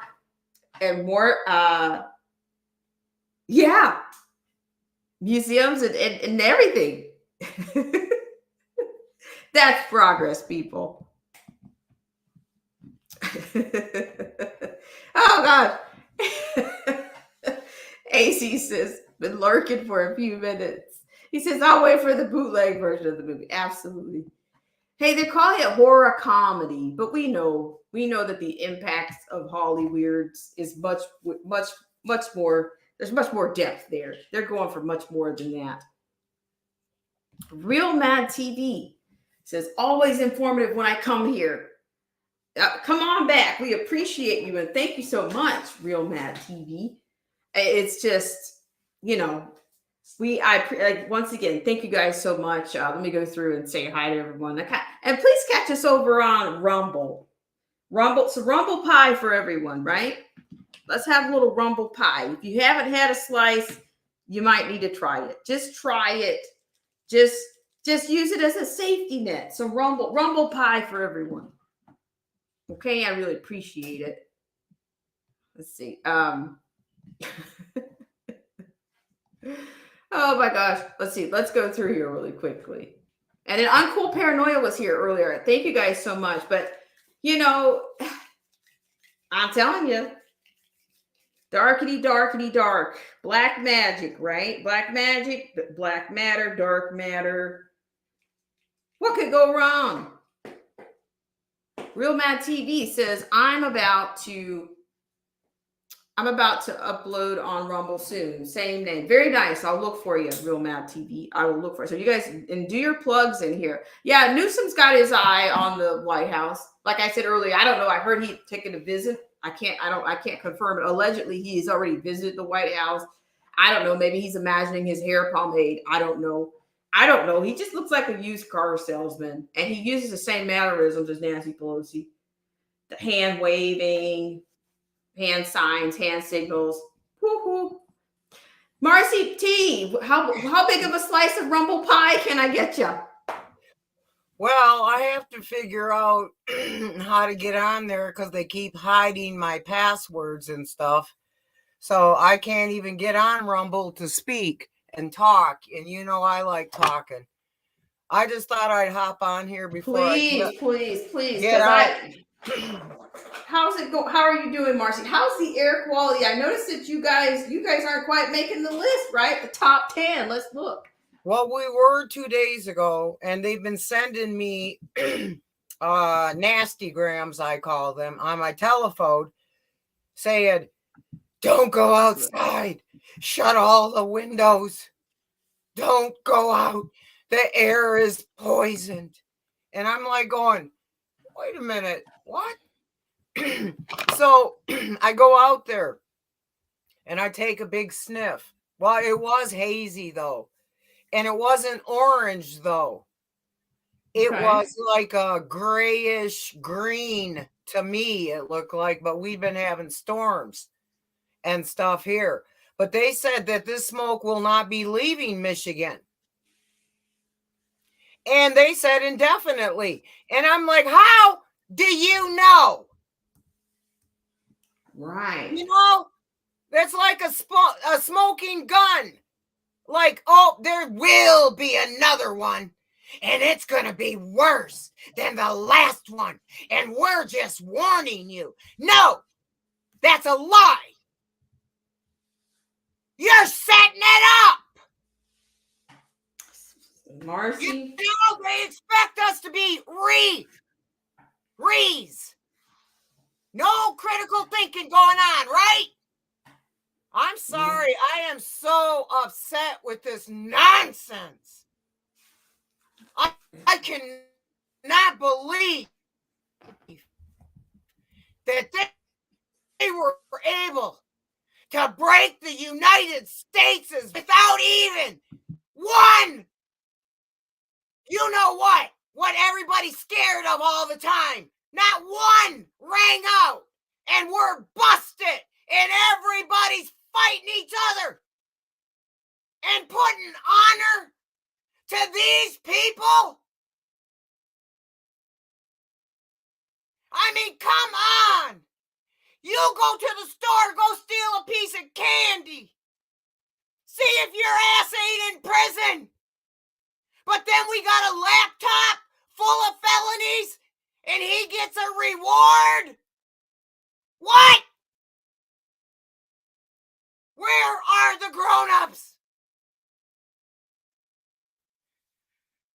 Where's everybody? We can't do this alone. Marcy, I have no words. I don't. And hello, just a second here. Excuse me, Marcy. Hello to the Samoan Watchman. Hope you're doing well. It's really staggering. It really is. We're watching our own demise. We're being. It's horrifying. It's like I feel like I'm sitting here and I keep telling people, slow down. There's a wreck about a mile up ahead. Slow down. And they look at me like, you're crazy. And it's like, I'm crazy. You think that stumbling, bumbling emperor without any clothes on is a leader? He thinks we're in Iraq fighting with Putin. What? Yeah, Jean, he's up to par. That man is a leader if I ever saw one. Said no one. Fallen down. And people aren't up in arms. And I bet you, if we all went down there to the DC-ville, comic books were from DC. Just letting you know. We might walk in there. Huh? Ooh, I said, I need some sound effects. I need a cha-ching. That's the sound of the cash register on this. Keep going. Yeah, DC Comics. We all DC went Comics. there, busted down the fences and the doors. That facade would just fall backwards and everyone would see the movie studio inside. And that's not the only one. Why are all these people just dropping down? Where are they going? Oh, they died? No, they didn't die. They just got blind in one eye. Okay? And they can't walk now, so they're disappeared. Do you know there's bunkers underneath this earth all over? And they're all in them. That White House is not, this isn't a fact. This is Marcy talking. That is a sound stage. And there ain't nobody in there. Just like that thing walking around, stumbling up the Air Force One stairs constantly. There ain't nobody home in there. Why can't we do something? Everybody in this world, in this America, because there's fires breaking out underneath this earth right now. Why? Why is there smoke never going to leave again? These aren't reports that are normal. And if anybody can cognitive dissonate themselves through these things, I don't know what to tell you. And it's like, don't you think it's suspicious that when the dollar's crashing, these guys want to give you a dollar bill? Have you lost your fucking minds? They're going to give you a kick in your ass is what you're going to get. Now Mark? stop it. Marcy, you know, your passion is more than compelling. It's riveting.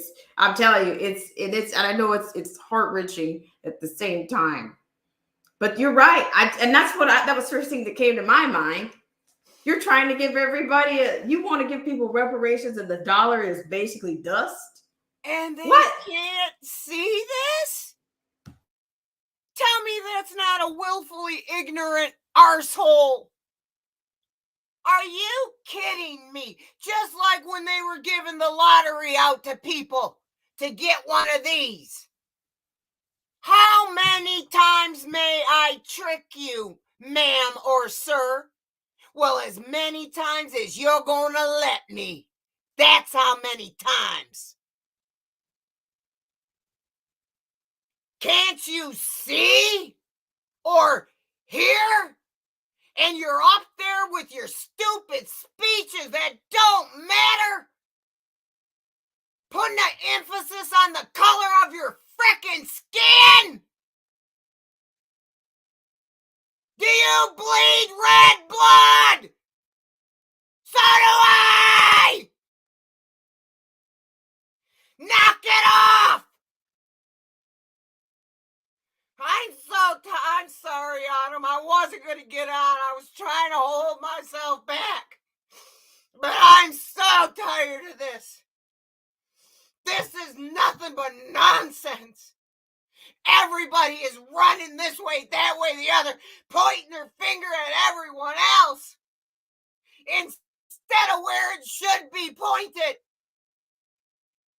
Your climate control czars are buying multitudes of homes on the ocean side.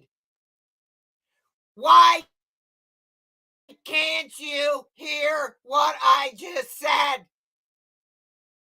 Not one home, not 2, 3s, 4s, right next to the ocean that they told you was gonna flood the world over. And you believe them. How did they? This has to be some kind of spell. Yeah, I kind of coined it a little, the bewitchables. They go from one little, and I'm beginning to wonder if these meetings, is that another little ritual? Like It's a show. Don't you see? It's like the white coat. They learned this from the Stanford experiment. All they got to do is show you somebody up there behind some desk with a fucking skirt that costs 3 cents to buy. They make it look, set up the sound stage. Make it look like, smell like what you saw on TV. So then in your mind, the cognitive dissonance sets in and says, these guys got some kind of power over me. That's a fucking lie. They're lying. They all got on white coats telling you you're sick. Take this, take that. We have all the answers. Let's just pretend like we got a democracy, and then they all line up. Give me, give me, give me, give me. I'm a victim. Oh. And Marcy, I'm not even mad at these people that are playing the victim because they've been tricked. I'm mad at the tricker. Well, it's funny you mentioned that. It's like, in most, what is it? In earlier times, there was a trickster in every the trickster was a part of most tales or stories, or it's an element. The snake salesman oil, that's them. Always has been. Do you know we wouldn't even be sick if it wasn't for them and their big, you know what, companies that sell all this sickness to everybody? We wouldn't even be sick. Well, I would imagine that these glowing ember orange skies is gonna cause a condition for people too. They're not gonna tell you. Well, first of all, everyone that has any kind of upper respiratory, and we know that there's tons of them because through the bunker fuel operations and the chemtrails, per Harvard University, Dr. David Keith is causing the asthma. And then all these particulates and chemicals burning in the air constantly. That is a smoking gun. You're trying to kill everybody that can't breathe. And then they told us we had allergies, but allergies came from the chemical product and byproducts of the petroleum that they're putting it every single night in the oceans that matches with the stuff from the sky. They meet in the middle and cause all of this. You can go, I didn't make this up. I didn't dream this. I read it in published scientific books. I'm a nurse. I was not proud of that either, but I study. I make sure I go look to the cellular level. People got Stockholm syndrome right now. Well, it's definitely it's definitely working. I've compared them to they're trauma bonded. They're trauma bonded to their big pharmas, their politicians, their promises, now their reparations, now their how are you going to keep hanging out? Your future faking, futurism, future faking. It's okay. Let me ask everybody here. Has the government ever kept one promise that you know of for real?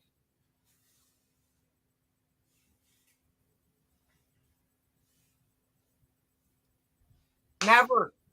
It's what has happened is they've built a perpetual abused person syndrome in the entire country. They come to us with candy and flowers during election time. Oh, I'm the best lover you've ever had. I love you so much. I'll do everything for you. You are my world. Anything you want, I will give you. And then as soon as you go, oh, okay, they've changed. And you take it and you go put your vote in. Ha ha ha! And he brings out his whip and you start getting whipped again for 4 years. And then he does it again. Do you see? It's a perpetual abused Stockholm syndrome mentality. Your vote does not count. I'm sorry to tell you. They've been selected from a long time. I think the whole time's been selected, actually. They knew. They got an all-seeing eye on all the money, right? They could see everything. Mm-hmm. Yeah. Well, that's what I'm saying. It's like, because I've said this before, I believe it's very much, they know you by your pain. They move the groups around, shuffle the groups around.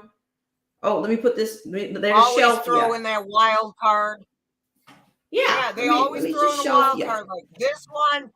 Oh, this guy, he might be with us. And he talks all the good talks and then you turn around and look behind him, pull his mask off. It's freaking the same motherfucker again. Same one. And it's like, how many times, me, even in relationships, if I saw you fooled me once, buddy, you was on out of there, buddy. Out. These people, all the women that I used to have the least amount of respect for, that they kept falling for their piece of poop boyfriend that would say, oh, I won't cheat anymore. Here's flowers and candies. And she kept going back and then coming to tell me. I'm like, don't tell me anymore. This is you. Go ahead, keep getting your ass kicked, but don't tell me about it. I'm done. You don't want no help.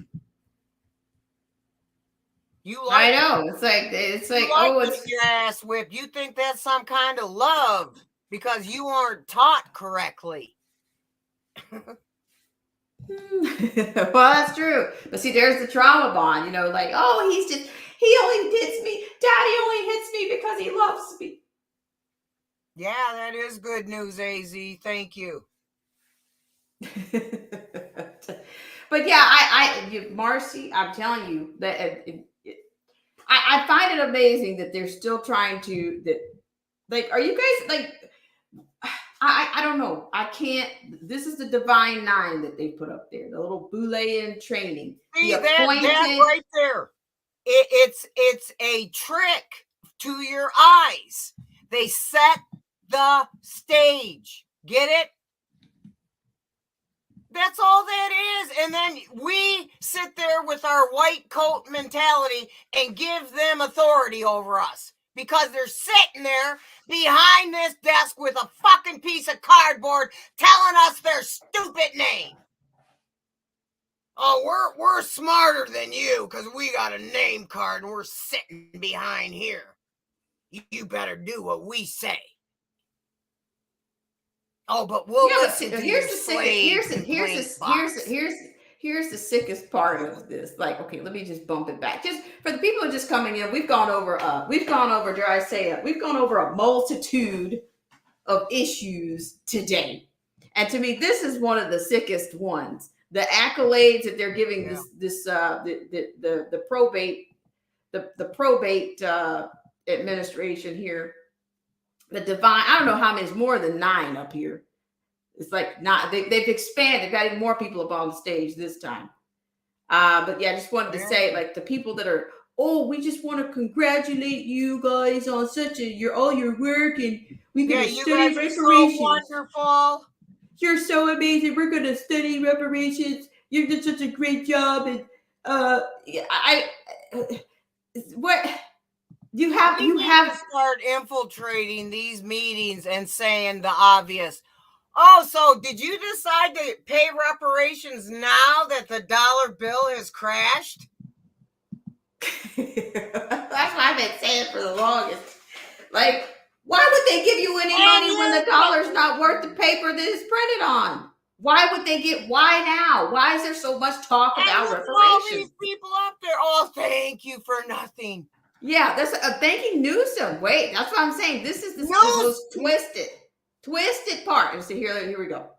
Bubble, Beanie, Wayne. Hang on. Political. Do not make this political. The promise of 40 acres and a mule, who never received equal pay, equal treatment. Hang on. Don't treat us like no cheap piece of meat. So therefore, our last name is American. So now it's the time for a divorce. What do you get in divorce? You get half the money, half the land, alimony, child support, attorney fees, and everything else. So that's what we want. I'll tell you this, go to onepercenters.org. 1619 is the new party. Forget these Democrats and Republicans. We all black, and we going for blackness, and we gonna go give reparations. Anybody from 1619, first day as a president, will give reparations. Thank you. Ain't no Obamas, ain't no more. Thank you so much. And power to the people. Thank you. Thank you for coming out this morning. Why does Okay, this feel next like a speaker public, should be public Lakeisha square Miller. at the college, Good at the morning. CSUs? Again, I just want to say, I feel like I'm as on far as campus. reparations, I we've think already too. tried this. There's no reason for us to keep proving what has It already been reminds proven. me of college. There's no reason for you to say It's like, you know, we you don't got have the enough public money. square, We don't have money. and everybody gets up and We don't says care if what we don't they have want to money. say. Talk about Tupac. We have a and- debt that needs to Oh, be paid. yes. It needs to be paid. Okay, we're still paying taxes. Our people have already But worked. honestly, I'd They've already rather given you give something, and the you wonder, money to oh, but we're not a part Americans of. than to say the gold and blue over there in, you know, the country that we can't say. Blue Crane. Yep, and he's. Did you know he was at all kinds of concerts and festivals? No. I mean, when's the last time you said, "Oh, I want to go see Prince," but I can't wait because Voldemort is going to be there to tell us about the Blue Crane fiasco. Wait a minute. I gotta get the thank you in here. I can't find the initial thank you. Thank you. Thank you. Oh, Thank you. Thank you. Thank you, Lord Master. Thank you for being a man, for oppressing us, enslaving us. Here it goes. Here it goes. You have all done a tremendous job and service. Wait, calling he says I stand here with a. He's got all these congratulatory letters. Political. Do not make this political. Give us our reparations. We have a great proposal, 600 pages of the wrongs. So if you're in this room and you're about reparations, please stand because the world is getting ready to hear us right now. Answer my question. What do we want? When? What do we want? When? What do we want? When? What do we want? When? What do we want? Thank you. Hip hip hurrah! Next Hip speaker, hip Pastor hurrah! Go blue! You may begin. Good morning. Here comes with the Yes. thank you. Here Thank comes you with the very thank much. In my hand, What I is hold this? a letter of congratulations Can you understand that? and appreciations for the hard work of the California African American Blue Ribbon Task Force, including the executive branches of California, namely our governor, Gavin Newsom, the legislatures, especially Senator Bradford, the gatekeepers, and Assemblyman Reggie Jones Sawyer, Blue ribbon like and a our camel. matriarch of this movement, like Rumble Pie. Madam Secretary of State, Dr. Shirley Weber. I want to especially thank each and every one on the California Reparations Task Force. You have all done a tremendous job and service, calling special attention to Madam Chair Camilla Moore and longtime civil rights leader, Vice Chair Dr. Amos Brown. I'm sorry I can't thank each of you personally because I'm not sorry that he can't thank him personally because you see what I'm saying? The boule He'll continues. wipe his shit off of his nostrils and tip of his nose. Gosh, Marcy, you're killing me. Brown noser. I know. See this? You see what I mean? This is what they do. Your hard work at destroying this country and state. Thank you. Thanks for dividing everything up. Oh my gosh! Seriously, this is what you guys are gonna do on stage.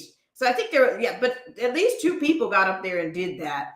But they had to get this guy off, get him off, and then of course you get more. Yeah, they're more not gonna thank let yous. no truth fly up in the meetings. They'll have them ushers standing around. Yeah, and that's the other thing. What are they ushering in? Like, oh, we'll usher you Because right so off. they can chokehold you to shut you up. That's exactly why Why they do we need don't ushers? anymore. This is church. Is it? You see, this is like you're not at a church meeting. No, It's, see, you know, this isn't freedom either. If the if other day I I want showed to you guys. speak and I'm free, I should be able to speak as long as I want. Instead of you choke holding me to take me out of there when I start spewing the truth.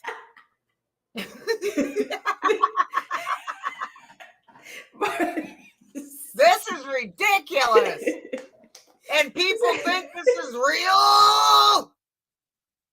I mean, I'm so mad. I can't believe it, the stupidity. Marcy, you I are know, I love you're you, Real Mad TV. Every time I go to Real Mad TV, he's blowing them up too. But they mess with this freaking stream. And every time I come to yours, Autumn, they mess with your stream. Then I'll go to anybody else, they mess with the stream. It's like they don't like us. And they don't want us talking together, nor do they want us to getting our heads together, because they know we'll tear them up. We think we have brains and we use them.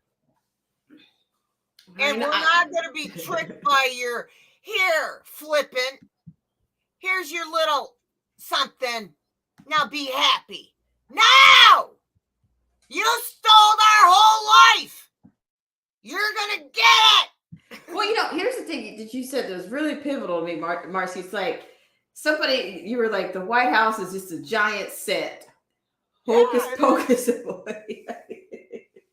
He said, "We're gonna see if is it an empty shell up there, Marcy D?" Yeah, they got that wood behind it like that just to hold the facade up, and we all come busting up in there and push, and the whole set falls over like a bunch of dominoes. That's what I'm saying. Like, it's like DC, the White House. I've never been around the entire building, but you can't get around it like that anyway, I would imagine. Well, that's what I mean. If we all stormed the place, they couldn't do nothing. But see, I mean, there's so much corruption going on that people are, I mean, how is Nancy's daughter pushing around Feinstein there that has lost her mind and voting and everything? Do you really think Feinstein's voting, or do you think it's Nancy's daughter doing what Nancy said? And then Nancy said this when he got put up in this office after they, you know what, the thing. She was up there and she went, "We no longer say open sesame. We say open Biden." And he does. That's what she did. How come nobody else remembers this? And then after that statement, look at this country. We don't have a country. That's 100%. I'm like, that's what I'm saying. What is this now? This is now not. we live on the reservation. Welcome to the reservation. Genocide, starvation. We have no borders, pestilence, no country, plastic food. We have plastic people in a plastic machine or facade. They're in DC where they make comic books, telling us, robbing us blind. And we're all sitting here trying to figure out what they're doing. We know what they're doing. But these people at these meetings like this, that's who we got to talk to. Hey, let's see what somebody asked about Smokey the Bear. Let's hear. Just did you 5 see seconds that? of Smokey the Bear. What is that? The cat that Hey. is, you know what? It's a trans cat. Yeah. Wait, hang on. Let's see. Fox. It's the fox. The immigration of free blacks. What I'm going to tell you, that was then, this is now. Thank you, all task force members, Here we Chairman go. Camilla Moore, Yikes. Co-Chair Brown, and Dr. Shirley Weber for the rectify, repair, and restore of the future of ancestral descendants of slaves. thank you as we move forward in the legislative process. Your framework is great, fantastic, love it. Now let's free those records. Remember, compensation is a part of reparations. Thank you for your hard work, and the ancestors bless you. Look at her Thank dancing. you. She's so happy with All it. right, next speaker, please. Good morning. All right. Yikes. Good morning. My name is Charlton Curry. I do a host of a podcast of Big C Sports. I talk about reparations. Yeah, I thank this the task stuff. force. I think This you guys is are really amazing. irritating me. It's like ass kissers when they think they're gonna get something. Yeah, because there's one guy, I don't No. know. Here it is. Real Mad TV says we lost this country completely on Jan 20, 2021. Very perceptive, Real Mad TV. Was it 2021 or 2020? I I don't know. thought they locked us down. I think, yeah, I think 2020. it was March. What was it? March? Was it March It was 13th when Friday they the declared 13th, but they had been planning it since January for sure. Oh, was that the day of the so-called insurrection? Wait a minute. You know what? I got something for you. Are you guys No, ready? that was 20. That was the 6th. Are you guys? Have you got something That for was, you? oh, that's when Ugly took office. Here. I got something for Obama you. in a mask. Hey, I got a treat for you. I got a treat for you, and this is going on right now. This matters going forward. We're in a live exercise here to get this right. Yeah. I want to open up all of my trailer with that. We're in a live Then you exercise. had Trump standing there with his mouth sideways saying, "You could have told me it was an exercise." Like we couldn't see him. I mean, it's all theatrics. Hey, we're in a live. We've been in a live exercise since 2020. Since that day. You mean we've been in a Greek comedy tragedy is what you mean since we've been born, all of us. And we just got woke up and it was like, wait, I didn't know I was starring in this horror flick. Hey, he says this matters going forward. This agenda is going forward. We're in a live exercise. This matters going forward. This dark matter is going forward. You're right. We're not getting it right. And it's an agenda. He told you. It's a live exercise. Man, To show you, it's a script. Does anybody within the sound of my voice have the clip where Don Lemon turned from the camera and says, "Thank you, America, for participating in this experiment"? Does anybody have that? That's worth gold. Its weight in gold. I wish I had that clip. Well, should have there's seized another it. one that is going around. People need to see where it discloses that everything we said since the get-go screaming about all of this has come out, and they knew everyone died that took the Hey, during that's the still happening. trial. Did you know they started making it in the 60s? There wasn't no warp speed. This has been, see, they should have never been allowed to add a function, gain a function to any kind of disorder, so to speak, right? But see, that this particular science is nothing but mad scientry. It is to gain a function to kill somebody, the vector to kill the host. They've been perfecting this since the 60s. Operation Paperclip brought all them over here from Germany, and the paperclip was the Nazi. So the ones, and they passed them through. That's why it was called Operation Paperclip.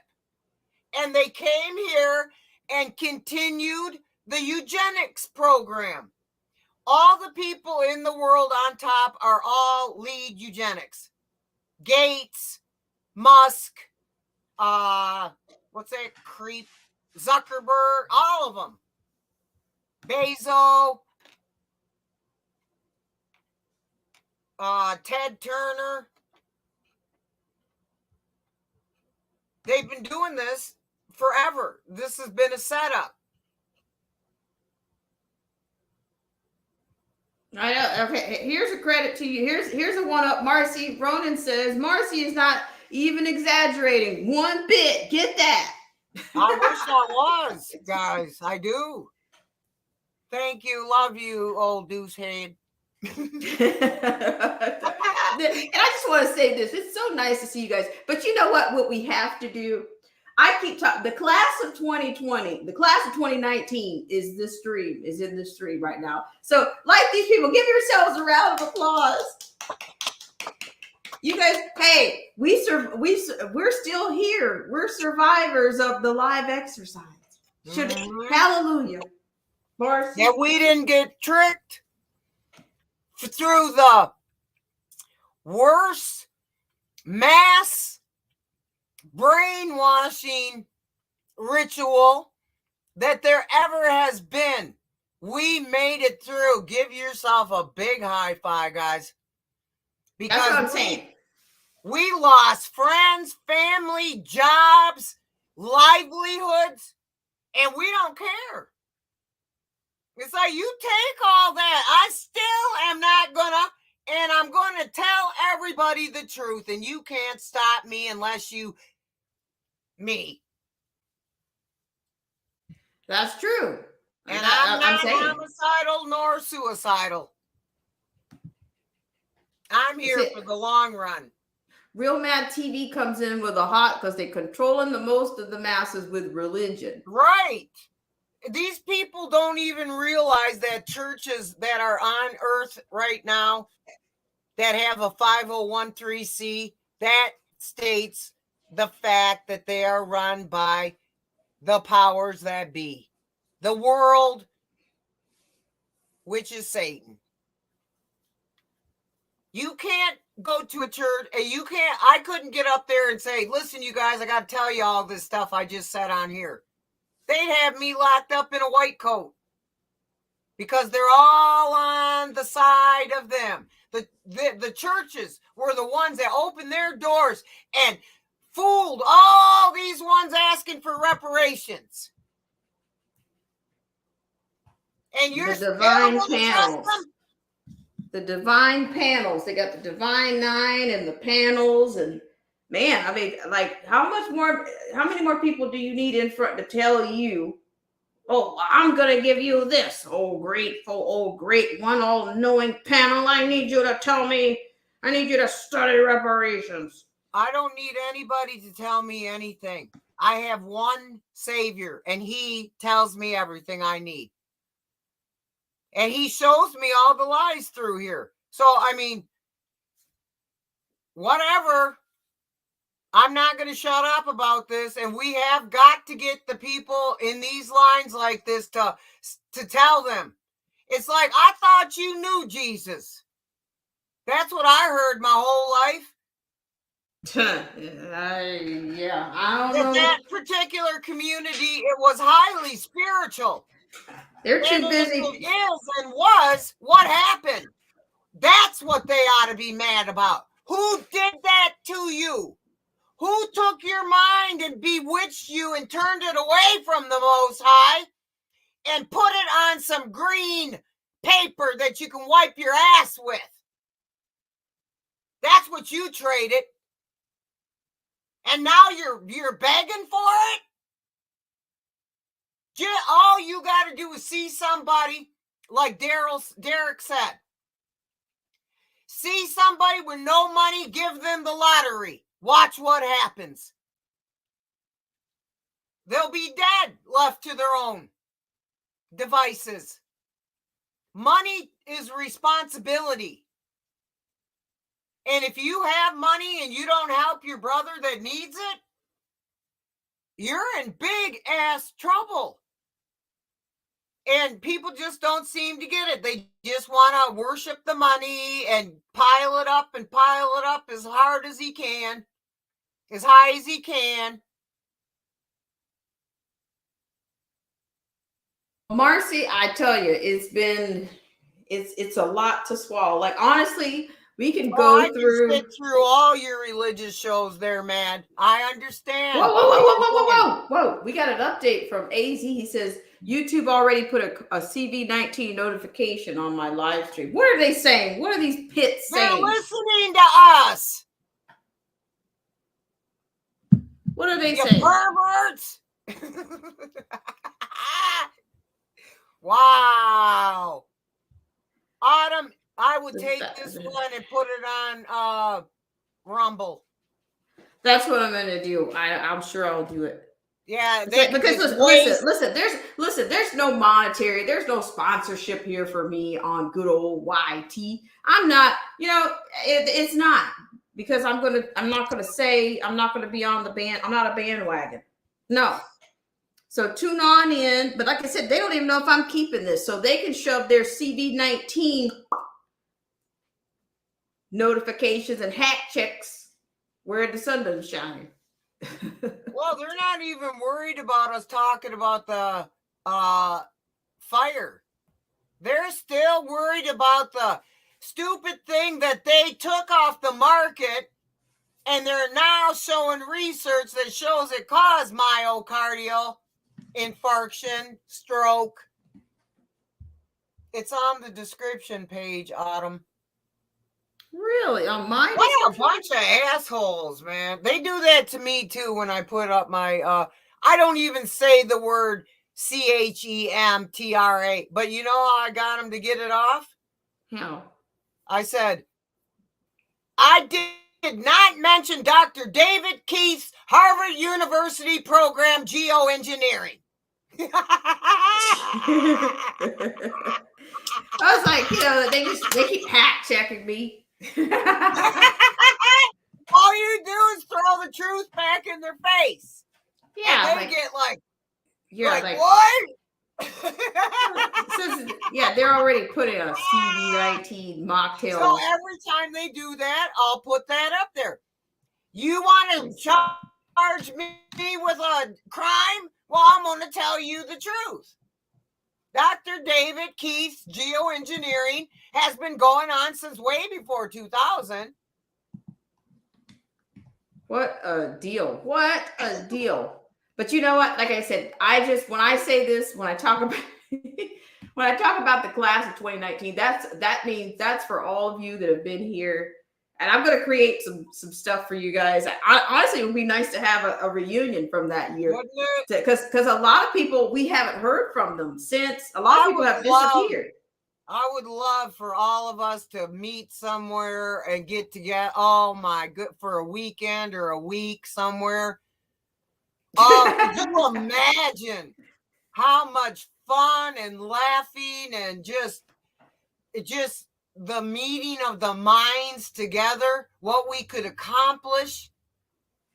Yeah, I mean, it would be like, that's it what would they're be like trying a to retreat. prevent. That's why they want blacks fighting with whites, whites fight with blacks, Jews fighting with Muslim fighting with the Christian.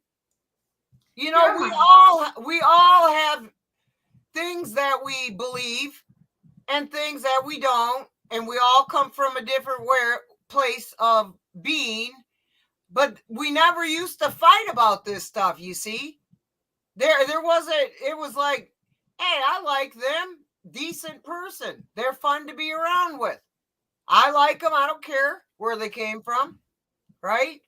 But they have made such a freaking stink over people's skin color, over people's what they got in their freaking pants.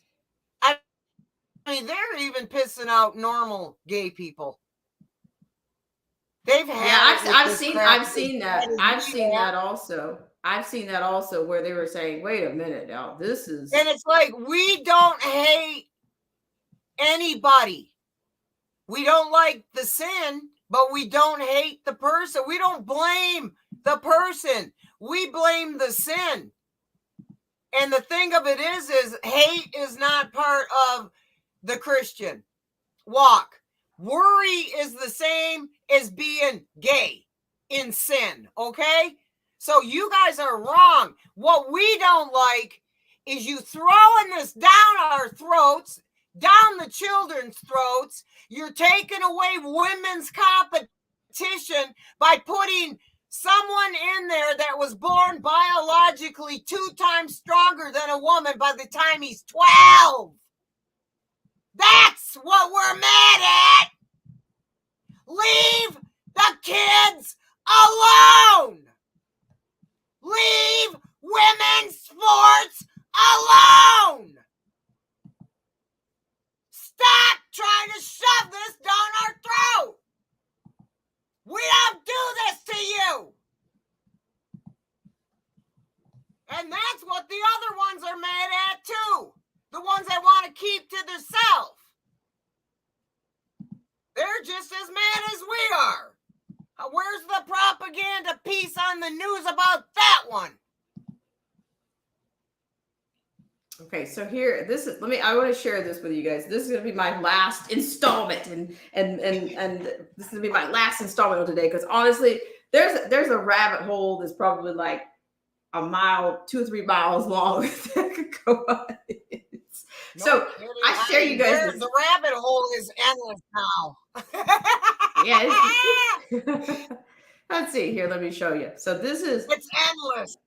So this is the little cartoon that I thought was. Dang it! This thing is right on. You look at this. Look at this. Got it. You got. Wait. Hang on. Stop it. Stop. Okay. Have you seen this? Is my little thing. Okay. So there you go. Is that the Rockefeller? They got you fighting a culture war to stop you from. Yes. Monopoly. Did I tell you guys the other day when we were watching that Chicago town meeting with there was a white guy there, and then there was a woman wearing a cap. I'm like, this is that in animation. And then this I remember that. It is. Let me grab it real quick. Dang. These Isn't it sad? Liars, man. It's all a show, everybody. Just grab popcorn. Teach, Marcy, teach. They don't like it. They don't like it when you come on and blow their hair back. Oh, I know they don't like me because it's like, come on, just come on over to my house. I'm waiting for you. I don't need nothing but this too. And I'll blow you out of the water with this because it speaks truth. Unlike you, Mr. Monopolizer. Let's see. So there was a reaction to the little Chicago. The night Chicago died. That was a song. The night Chicago died. I know. Old Deuce Head remembers that jam, don't you, Deuce Head? Yeah. I got, as soon as I find it, I'm going to play it because it's a very short one. It's a very. My mama cried the night Chicago died.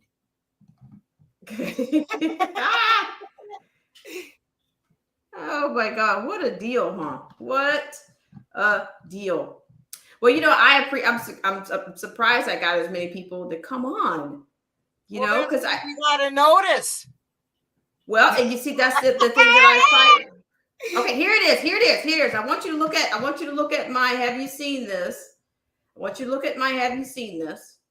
And then I want you to, and then I'm going to play this video. For everybody that wasn't here the other day for this, this is from Chicago. Okay, so we're going to blow this up. I'm going to switch here. So look, remember this. Remember the slogan, right? Remember this. They got you fighting a culture war to stop you from fighting a class war. Now watch this for my next trick. Here it comes. Now I want you to see that. Did you remember seeing those people in the little fish tank? You remember seeing them in the little fish tank. So here it comes. I'm going to fast forward it right now. Now, does this not look like those two people outside? Here it is. Here it is. What ward are you from? I'm from the fourth ward. Fourth ward. Well, your ward should be assessed money to pay for this. If you're Alderman Because Vogt, I live in the fourth ward and believe that human beings are never illegal. Yes. why should I pay? I don't want to pay. Because this is about humanity. No, it's not about Yes, it humanity. is. You ever hear the term? You're doing a you ever- NIMBY, you not ever- in my backyard. No. I'm doing is, it's all about money. Money, honey. Now, see, they That wanted back you and to forth see is a bit of a that. microcosm. They wanted you to see that. That's media approved. Yeah, that's where the real fight.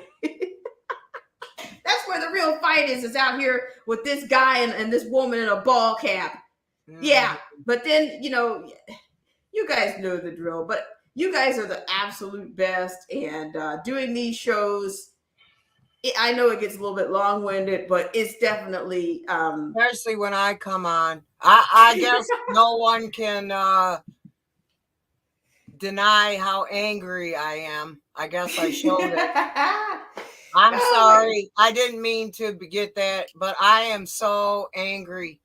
And it's frustrating because what can I do about it? Nothing but pray. And there's nothing I can do. I can't change these clowns' minds. You can show them this crap till they were blue in the dang face, and they still aren't going to believe us. No, they won't. But what I will say, well, thank Marcy, you, Autumn. But I suggest you put this on another. It's going. It's going right now. Okay, good. Okay. All right, I'm I gonna go out appreciate to it. my garden and get some frustration with a shovel and some dirt. Gotcha. Faces of people that I want to bury. Love you guys. Thank you for listening to me, and just tell everybody that looks friendly what they're doing. Show them. Tell them about the reparations. Why would they choose now when the dollar is collapsing to offer this carrot? That's proof of a carrot right there. Show them. Use their own lies and then flip it to show the truth. Because that's the opportunity that they're allowing us to do right now. That's probably about it, is to show the hypocrisy.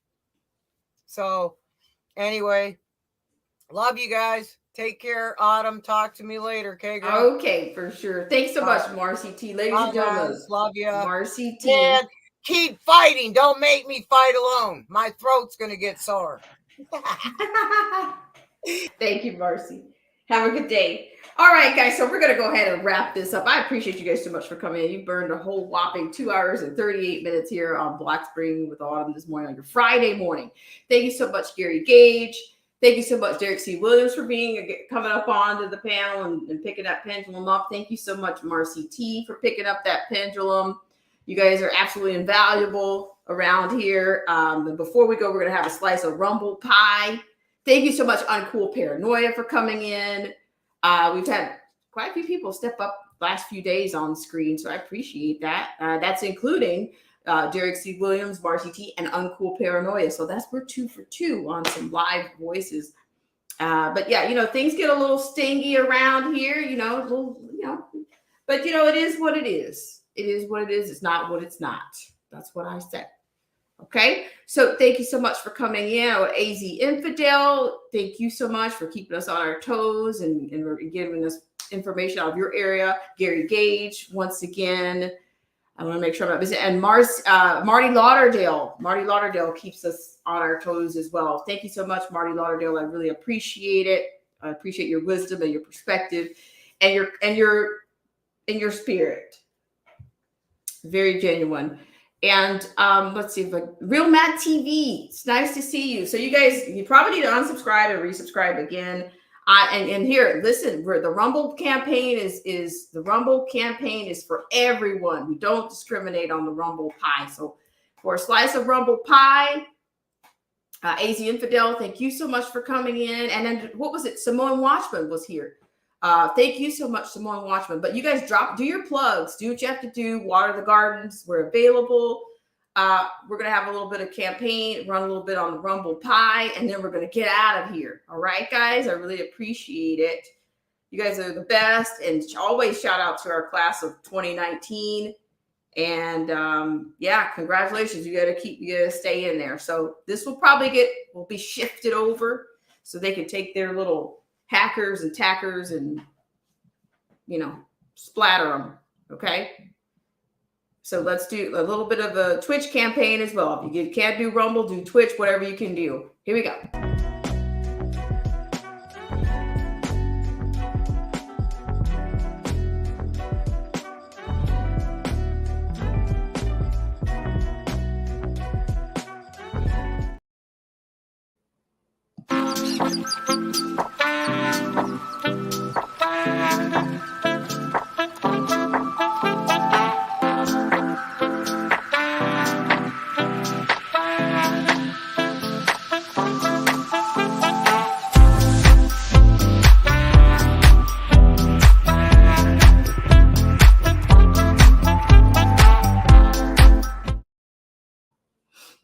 All right. So yeah, if anybody else is going on, let us know that also too. That's another thing. But not only do your plugs, but if you want to come up to just say, hey, I'm going on later today, I'm going on later in the week. Let's maximize what we've got. Okay. Thank you so much. Follow my wall, Real Mad TV. Is anybody else joining us on Rumble or setting up themselves on Rumble? Let us know that. So Real Mad TV says he's going to be on there. So I'm going to be looking for you today, Real Mad TV. All right, guys, we'll see what happens. We'll see if anything comes up later. You want to grab this one while you can, or come grab it over on Rumble. Okay. All right, guys, hang in there.